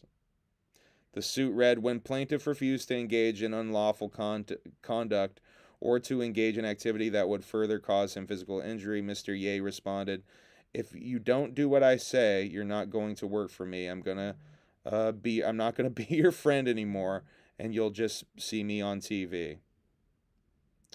The complaint said he would also have him consider he would consider it an enemy if he did not comply. Anyway, Kanye West on some shit, man, trying to build a bat cave. I mean, talk about eccentric motherfuckers, man. Ski Mask the Slump God turning in a new album this month, so that's fucking exciting. I want to hear more Ski Mask. Drake pushed his album back to early October. Juggalo news, guys. Juggalo news. I'm actually low-key excited to hear what Drake's new album sounds like, though. I like the artwork for it. It's kind of creepy, and I'm hoping we actually get Juggalo Drake to deliver some horrorcore. Oh, what's up, Garou? We gonna see you in like a couple of days. We just did a whole bit on Lost Lands. Go check that shit out if you missed it, homie. Let's see. Korn is dropping new music in 2024, according to Head. He did an interview with Blabbermouth, and he says that they're currently kind of just slowly working on stuff, but plan to drop something in 2024. So, new Korn album. Oliver Tree dropped a new music video, Fairweather Friends, that looks really fucking bizarre. His new album comes out September 29th, Alone in a Crowd. Looking forward to that.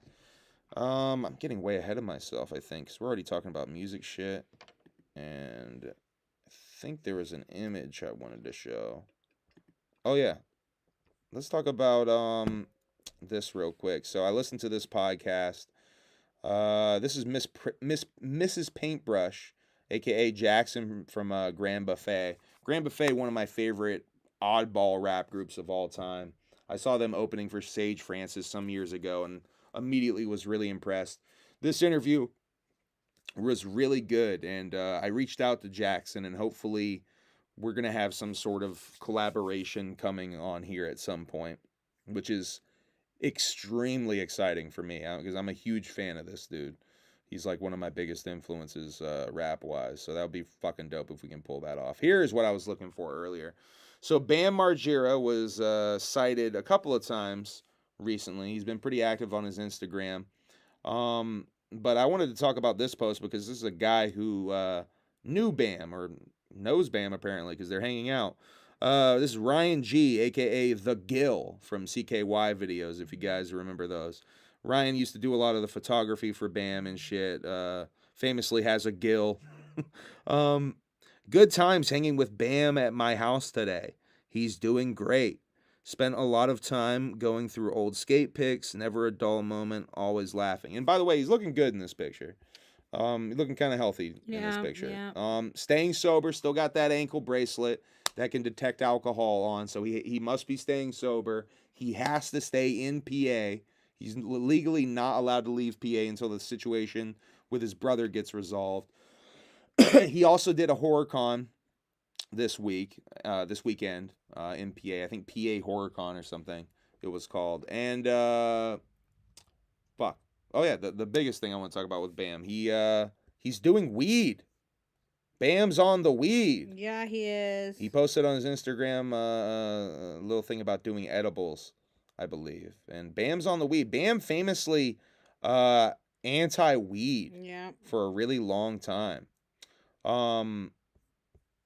Missy, his ex Missy would be like on the Radio Bam shows that I've listened to recently, talking about how she's a stoner, and Bam would always kind of talk shit against weeds. But I'll say I think weed would be good for Bam, and hopefully would help him stay away from the booze a little bit, or at least quit the booze. He needs to get away from booze is what he needs to do. Hunter Biden indicted on gun charges. I almost didn't talk about that. I really don't got anything to fucking say about that, but that's a fucking big deal right there. That dude just keeps getting indicted. I know there's people out there, it's like, oh, the conspiracies to protect Hunter Biden. I mean, how can you say there's conspiracies when the dude is getting indicted and shit? Facts. Let's see. Got all that. Talked about Kanye.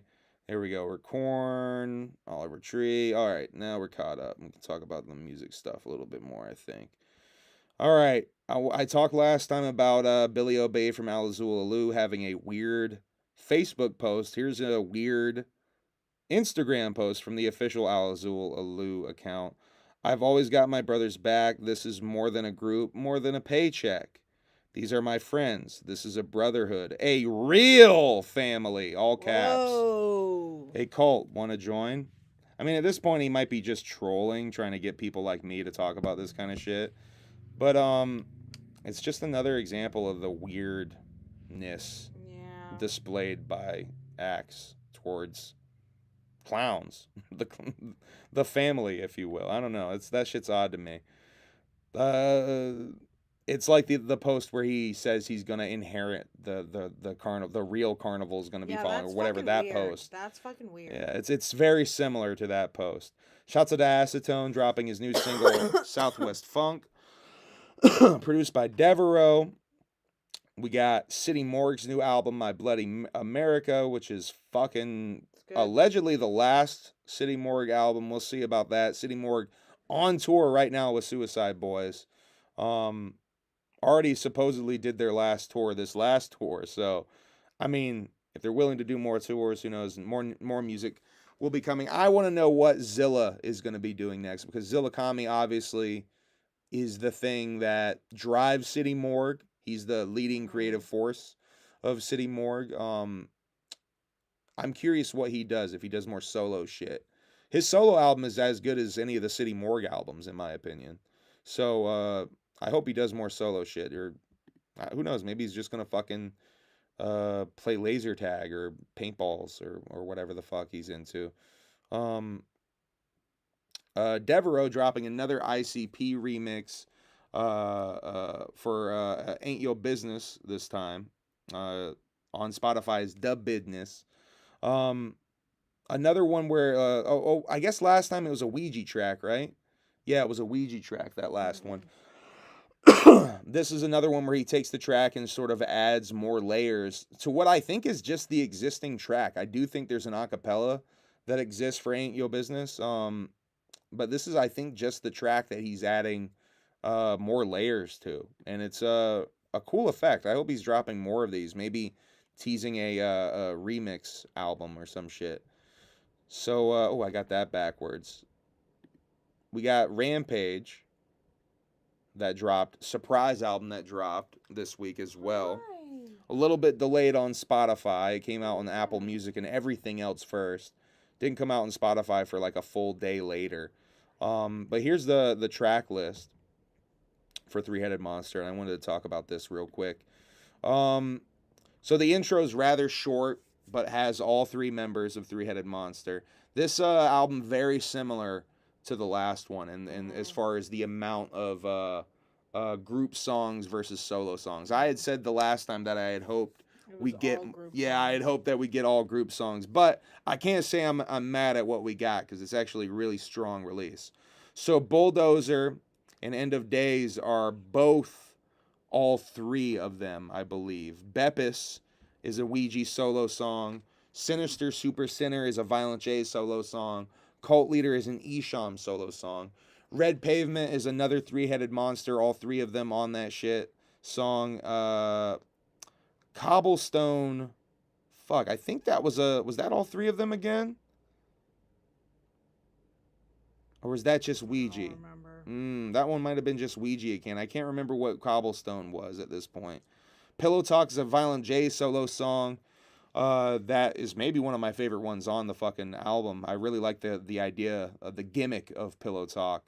De Niro is fucking fire. That's an Esham solo song that samples Nine Inch Nails.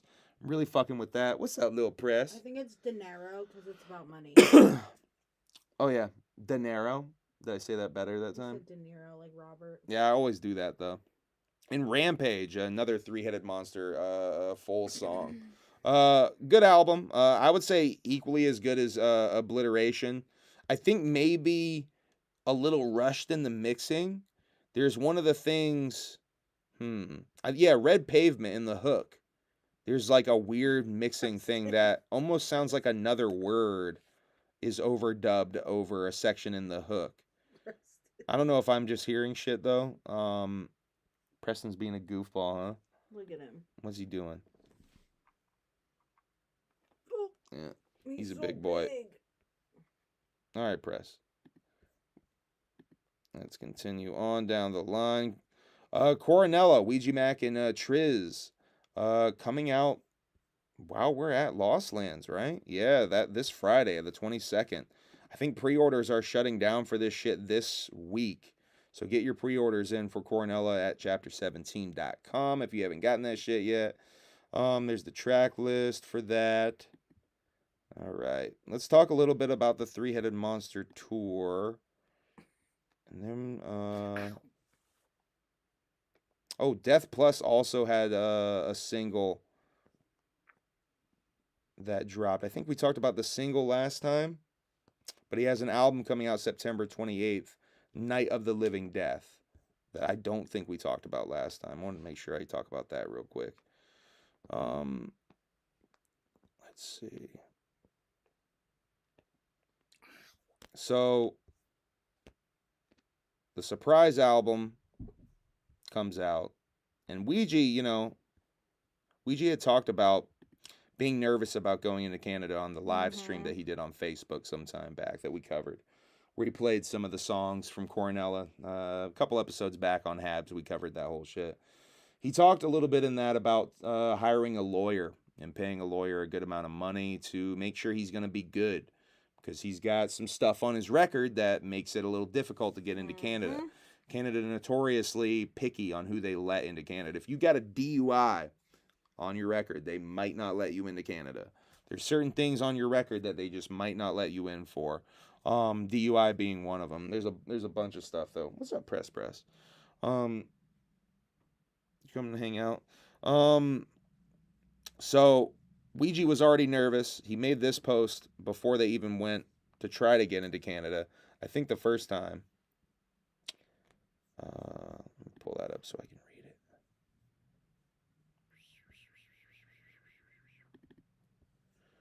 it.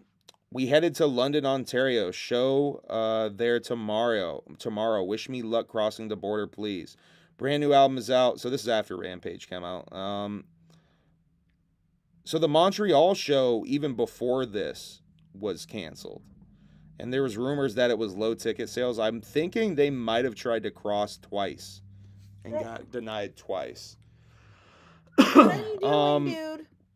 So that was another little piece of evidence that Ouija was nervous about getting into Canada. Then this little piece of information came out that the show was indeed canceled. Unfortunately, the Three-Headed Monster tour featuring Violent J, Isham, Ouija Mac, and R.A. the Rugged Man was denied entry at the border into Canada this morning, and the show tonight has been canceled. Refunds will be available at point of purchase if purchased online through TicketWeb, blah, blah, blah, blah. So basically, they canceled that show. Now, no word if the rest of the tour, as far as where they're going, because they go back into Canada at some point later in the tour. There's no word if that stuff is canceled. I don't think. I think they're probably going to try to get in again, because really it's up to that border location. Yeah, facts. They can change their mind depending on location. So I think they might be trying to get in again. Let's see. Oh yeah, and shouts out to Liz Love for this. Liz Love is the first person who let me know about this cancellation thing. So I gotta definitely shout out Liz Love for that shit. And then Ouija said, "Sorry, Canada, I'll never give up on you." Obviously, to me, confirmation that old Ouija Mac was the reason they were not allowed to get into Canada. Bummer. Hopefully they're able to get in next time. All right, let's talk about Violent J meeting Neil deGrasse Tyson on the Jim and Sam show. Let's see. I'm going to go through the whole podcast. This is going to be my whole breakdown. So, let me put that up, and then I'll switch to the full screen at some point here. All right. So what came out first was some of these images. There was a picture with Violent J. I don't think I put that in the stack. No, I didn't. There was a picture with Violent J and Just Neil that came out first, and then this picture came out as well, with Neil and the whole crew there. Um, and it became obvious they were on there for the Jim and Sam show. I had wondered why he was up at Sirius in the first picture. I assumed they were filming something or taping something up there. Hadn't heard anything about him being on Stern or anything, so.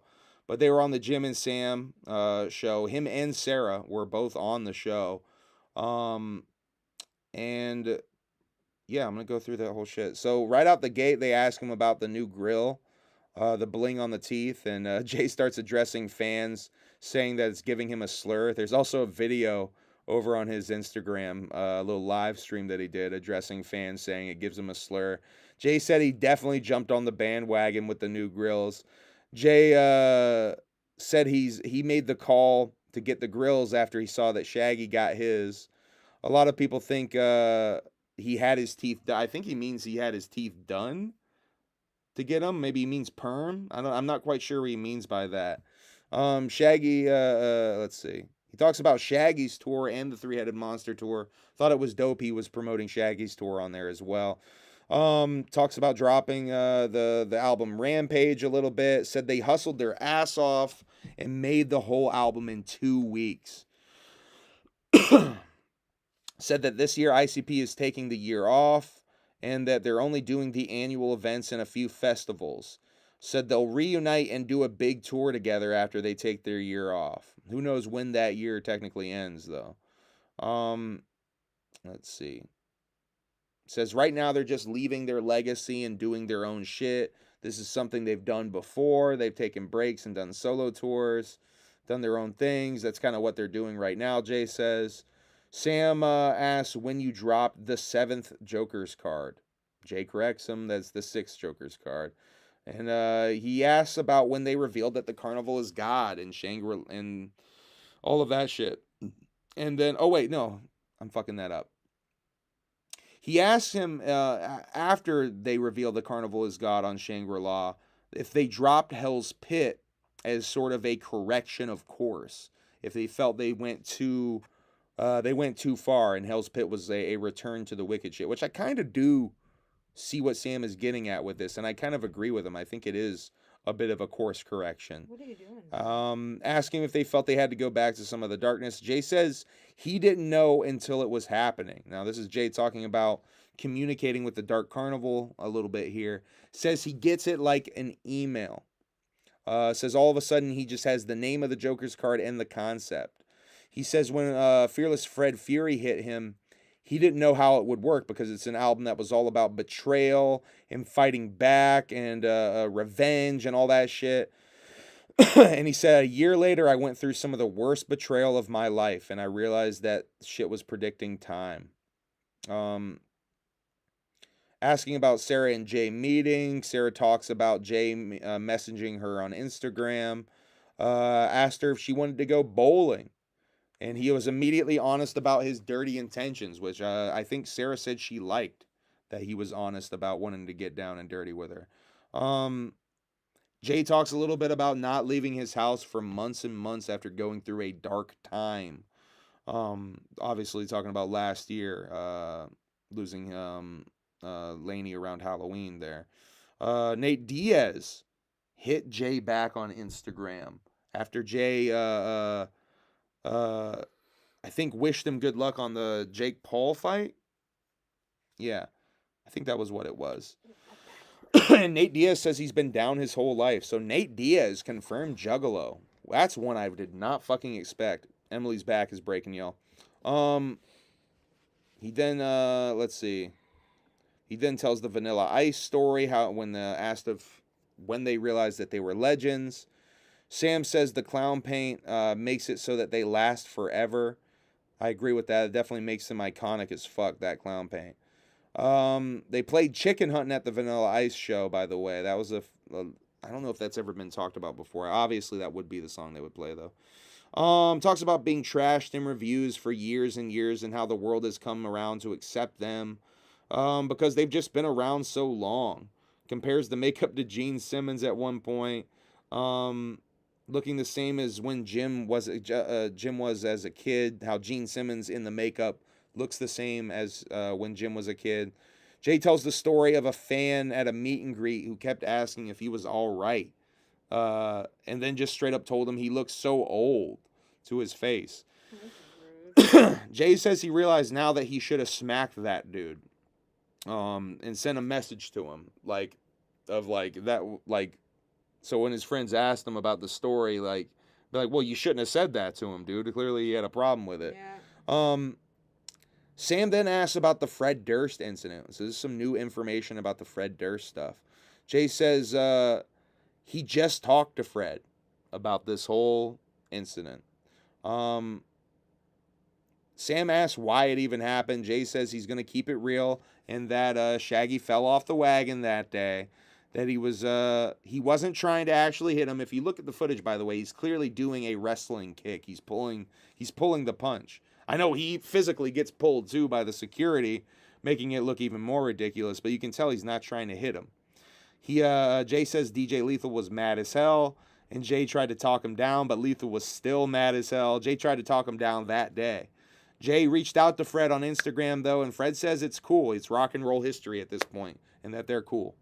So that's fucking dope to hear that Fred isn't, holding some weird grudge about that shit, because Lethal might straight up still be mad about that shit.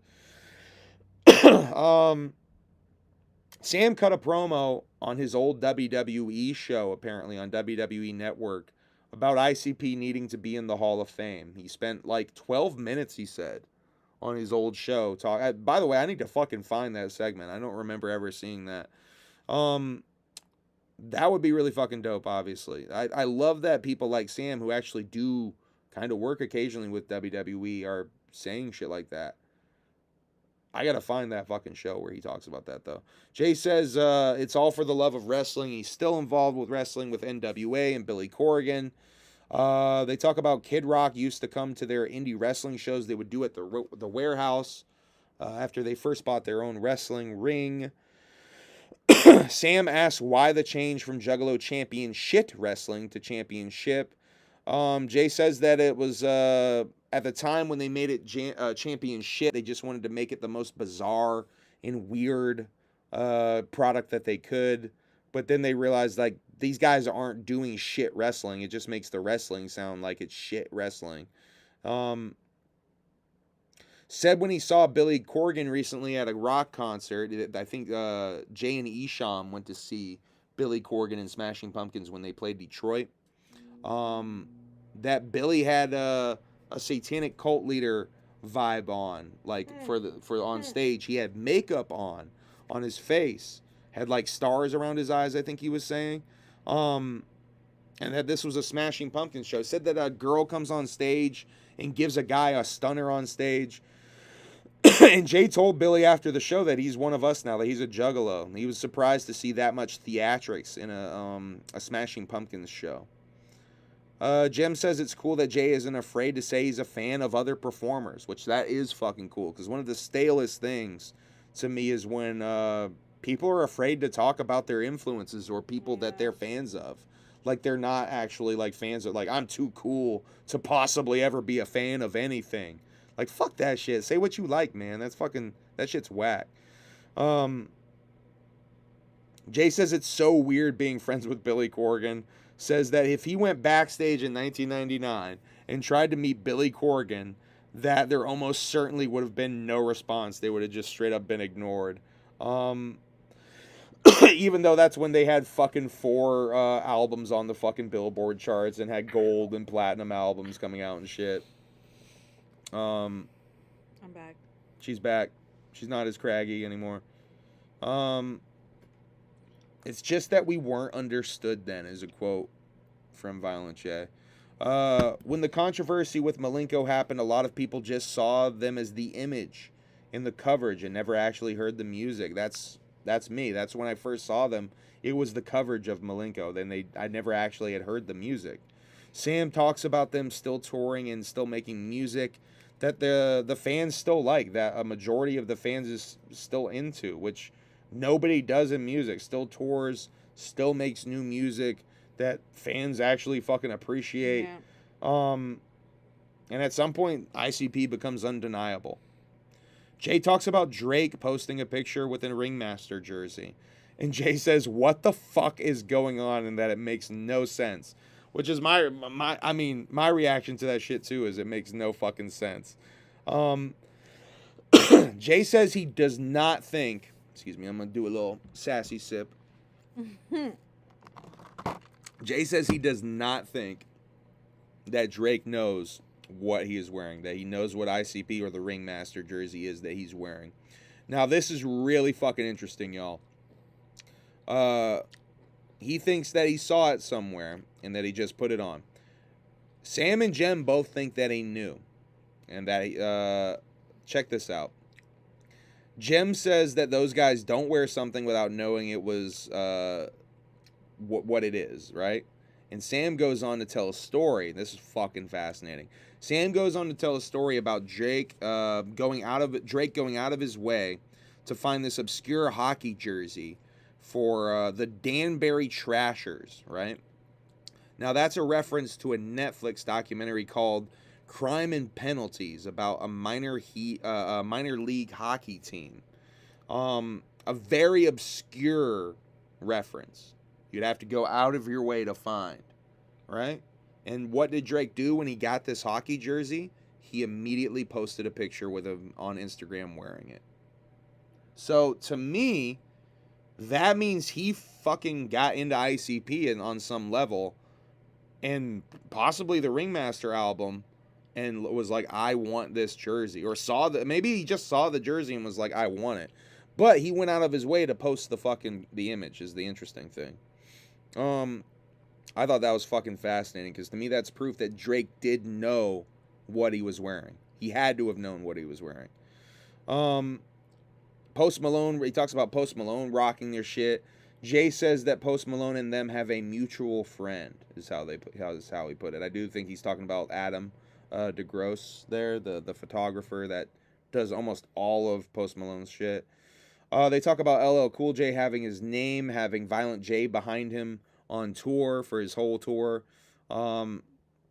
Jay questions, why is it just Violent J and not ICP, though? And Jim and Sam don't think that that's weird. Jay thinks that's weird that it just says Violent J. And it doesn't say Shaggy, apparently, anywhere on there. Just Violent J. And it's the same question. Jay wonders if LL knows who he is and if he has any decision in putting that name up there. Because he says he's never met LL Cool J. He doesn't know him. But Jim and Sam kind of reassure Jay, like, it's not that weird, dude. Like, you're a thing in your own right, too. Like, he's talking about Shaggy. Shags has met Post. Yeah, that's true, but I do think the mutual friend that they mean, because even Shaggy, when he talks about Post Malone, he doesn't even call himself Post Friend. He actually kind of pushed back against that term. I think they're talking about Adam deGrasse there. The guy, he's on tour with Post. I think that would be more considered like a mutual friend. And because I think it's Adam that made the connection to get the jerseys to him. Anyway, that's the whole thing. And my opinion, purely speculation, Rizal, purely speculation.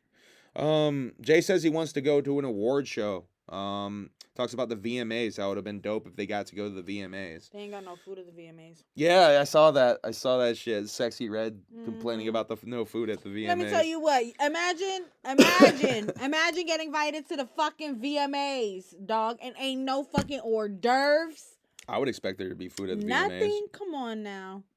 At least a little fucking deli plate or a little cheese plate or something. Something going on. A deli plate? Something like fucking cold cuts or something. Something laid out. Hors d'oeuvres, maybe? Like passed out hors something, anything. A fucking cheese plate, something. Charcuterie. She gonna shit on me for fucking deli plate, y'all. A deli plate? It's too bougie for a deli plate. Oh, well, I mean, it's not. It's too bougie for any food at all. Apparently, there's no food allowed. Let's see. Jay does joke that he would be arrested if he was at one of these award shows. Sharon Osbourne or someone would scream to get them out of there. Sam asks about Woodstock 99 and them having naked men with clown masks on doing jumping jacks behind them while the show was going on. When this is a time period where most bands would maybe have naked ladies dancing at this festival. Jinx. So this apparently I don't remember ever hearing about this. Jay said he offered anyone in the crew $500 to go out there and do jumping jacks naked, and that he allowed them to wear the clown masks. But apparently you can watch that old Woodstock footage and there's naked dudes doing jumping jacks. I don't remember that shit. There better be a dude in a suit with a tray. Apparently it's not that fancy. My point is it's not that fancy. If they don't got no food at all, they might as well have fucking cold cuts. Just slices. Yeah, just slices. No, I mean like fucking sandwiches, you guys. Jesus fucking Christ. You guys have never been in a place that got a fucking cold cut tray? I mean, I used to work at a fucking private school. They would have cold cuts out for the fucking kids every lunch. Yeah, for it's kids. not that fucking unusual. You guys suck, okay? You guys suck making fun of me for this cold cut tray thing. Sensitive by your cold cuts. I am very sensitive about my cold cuts because that's what I would like at the VMAs is a cold cuts tray. All right. Okay. You don't really like that many different kinds of cold cuts. Yeah, it's true. I would just want turkey. Like turkey. Yeah, I would just want the turkey. But you can keep the rest of it. Let's see. They're talking about Woodstock. Let me try to find where I was at. Jay says he liked Woodstock though. Other than the sexual assaults, he doesn't see it as a huge travesty. Says that they were paid $100,000 to perform, and they were honored to be there. Basically, they were told not to bring their stage set up and brought it anyway. Apparently, their logic was that other bands had their equipment racks and shit, so they just brought their equipment, which was their stage setup. Jay says they're still playing the same size clubs they have played their whole career. Would have gone to bigger venues if they could. Jay says he's all about selling out. This is a dope quote from Jay. This is a direct quote. I think music is the shit no matter what you do with it. It don't change the way it sounds. You know what I mean? So use the fuck out of it and pay me. So that's him joking a little bit, but I know what he means. You know what I mean? Like it's like it really doesn't change the music. Yeah. You can use it and he can get a fucking paycheck. There really isn't nothing wrong with that. That really isn't selling out. He says he would redo Chicken Huntin' and put Sprite in the lyrics if he was paid to do so, like Michael Jackson. Talks about bands falling out and not getting back together. Get it together and do it for the people, right? It ain't that easy, he says. And me and Joey love each other, but we've had partners that we ran with for 15, 20 years and then fell out with them as artists, and nothing will bring that back. Nothing, he says. Asked if Shaggy and him ever had a period like that. He said, no, never. They're just two guys in the group, though, and so they always work it out. They always support each other if they have some projects that they're working on. Neil deGrasse Tyson then enters the studio at this point. Sam says that, let's see. I covered most of this already, so I'm going to do a little quicker version of this. Sam says that he once said on their show that he would need aliens to be drug out into town square and show the world the bodies for him to believe in aliens. So they bring up the Mexican aliens in Congress. Neil says the next step is to have other scientists analyze it. I agree with that. They talk about 30% of the DNA overlapping with us. Jay says he didn't know about it and that now the bodies are going to disappear. Jane brings up the little one, Ada. We talk about that. I show that little guy in that video that I did. Neil brings up a Bigfoot flesh hoax with fake Bigfoot skin. Neil says that most life on Earth doesn't have a face. There's no reason to have any resemblance to us if it's from another planet. He questions the creativity of the hoax just because it looks like us. And like I said in the other video, I wonder if they that we're derivative of them.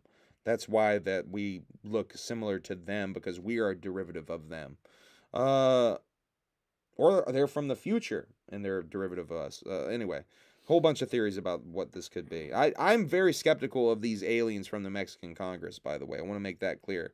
I'm pretty skeptical because it seems that they've already been debunked as being made of animal and femur bones and all this like shit just thrown together. They need to just cut one of these fucking things open and see if it really is a cake inside of there.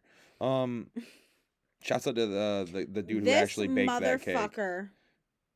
What? Remember when I showed you the picture of the cake? Yeah. And you were like, it's not really a cake, right? Well, you seemed so excited that you thought it was a cake. Just saying, you seemed that excited to me. They talk about Avi Loeb, Avi getting into UFOs because of Amora Mora. Yeah, it says he created this whole career off of aliens in space. Kind of shits on Avi Loeb. Does a lot of discrediting of any and anything UFO related. Yeah, that's why I think this dude is a shill, because he doesn't seem actually open to new ideas. He's very convinced that he knows everything and he knows it all. He is the ultimate authority on everything, and it becomes obvious so much in this fucking interaction. Jay asks, how the fuck did they find that when they talk about Avi Loeb's ocean parts, which are these little interstellar BBs that they found in the bottom of the ocean and are apparently confirmed to be not from our solar system. This is where it gets weird for the first time, in my opinion, because Neil kind of laughs and says, I have a guy in a clown face right in front of me asking, well, how did we find that? It gets a little weird at that point. Jay says but Jay kind of diffuses it when he says they made his day seeing this guy walk in here. He surprised the hell out of him, and he's a fan. He's a fan of Neil, he says. Neil describes why things are spherical. He does a lot of science explaining in general. That they then bring up magnets and how do they work. That seems to be the clear bit that they were going for here. They wanted to have a science dude science-splain magnets to Violent J, and they can bring up the whole miracles of magnets thing again. Like, that's not a fucking 10-year-old dead horse or anything. Neil says that they're miracles and laughs at that. And he does a couple of really sweet jokes in this interview. Jay interrupts to ask about the guy flying in a basket, though. He completely dodges the bit. Jay seemingly dodges the bit to ask about this guy flying in a basket footage. Jay says it's done with magnets. By the way, if you guys know which of the fucking Patreon or Twitch streams that they did where Jay shows the guy flying in the basket, because I know they found that footage and they showed it on one of them. Please let me know, because I can't find the fucking footage of this guy flying in the basket. Let's see. Jay says that the government came and took that technology. Neil deGrasse Tyson seems to have a pretty low opinion of the government. Uses Bill Clinton's genitalia as an example of why we can't keep a secret in government, because we know what Bill Clinton's junk looks like. Jay disagrees with that. They bring up Bob Lazar briefly when he talks about a janitor would be the reason that if there was anything at Area 51. Neil thinks Area 51's in New Mexico, maybe. I talk about a lot of this already on that video, so it's a little bit redundant for me to bring up everything that I already talked about here. At some point, though, Jay brings up here we go. When he brings up the guy in the basket, he says that's why he believes in a creator. And Neil laughs at him and says, because there's a guy in a flying basket. And you can tell Jay gets a little heated at that point. And that's where Neil kind of overtalks him several times. Go watch my video about it. I show the clips and shit of that. But yeah, it gets weird. He he tries to engage Sarah in conversation several times, and like ask me questions about anything in the universe at all. I know everything about everything. Please ask me questions. It's very weird, and it all leads up to at the end this weird interaction where you can tell, I mean, if you look at the video footage, I once again, go watch the video I did about it, because at the end it seems Jay is kind of annoyed a little bit, but he's keeping it under control. Especially when I watched the video version of this footage. I was like, holy shit, I wasn't tripping on that. Neil looks at him and says, don't I usually see you in videos doing crazy things, doing weird things? And Jay says, there's usually two of us.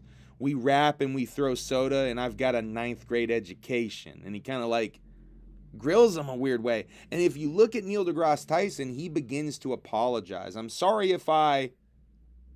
And it's a weird moment. He's kind of looking at Sam next to him like, did I fuck up here? And I don't know. It's very odd. It's very odd. And that was the point where I kind of was like confirmed that I picked up on some weird vibes in this interview. Neil then says that he's going to look up more on him. And Jay says, I'll bet. And Neil says he's serious. He really is going to look up stuff because he likes to know about the forces that shape modern civilization, and that he is clearly among them. And Jay says, hell yeah. But yeah, they plug Sarah's OnlyFans, and that's about the end of the interview. If you want to look at a more comprehensive version of the weirdness that Neil deGrasse Tyson threw at Jay, you can watch that video that I did. Last but not least, I want to talk about the Insane Clown Posse at Riot Fest yesterday, and share just a couple of images from Insane Clown Posse at Riot Fest.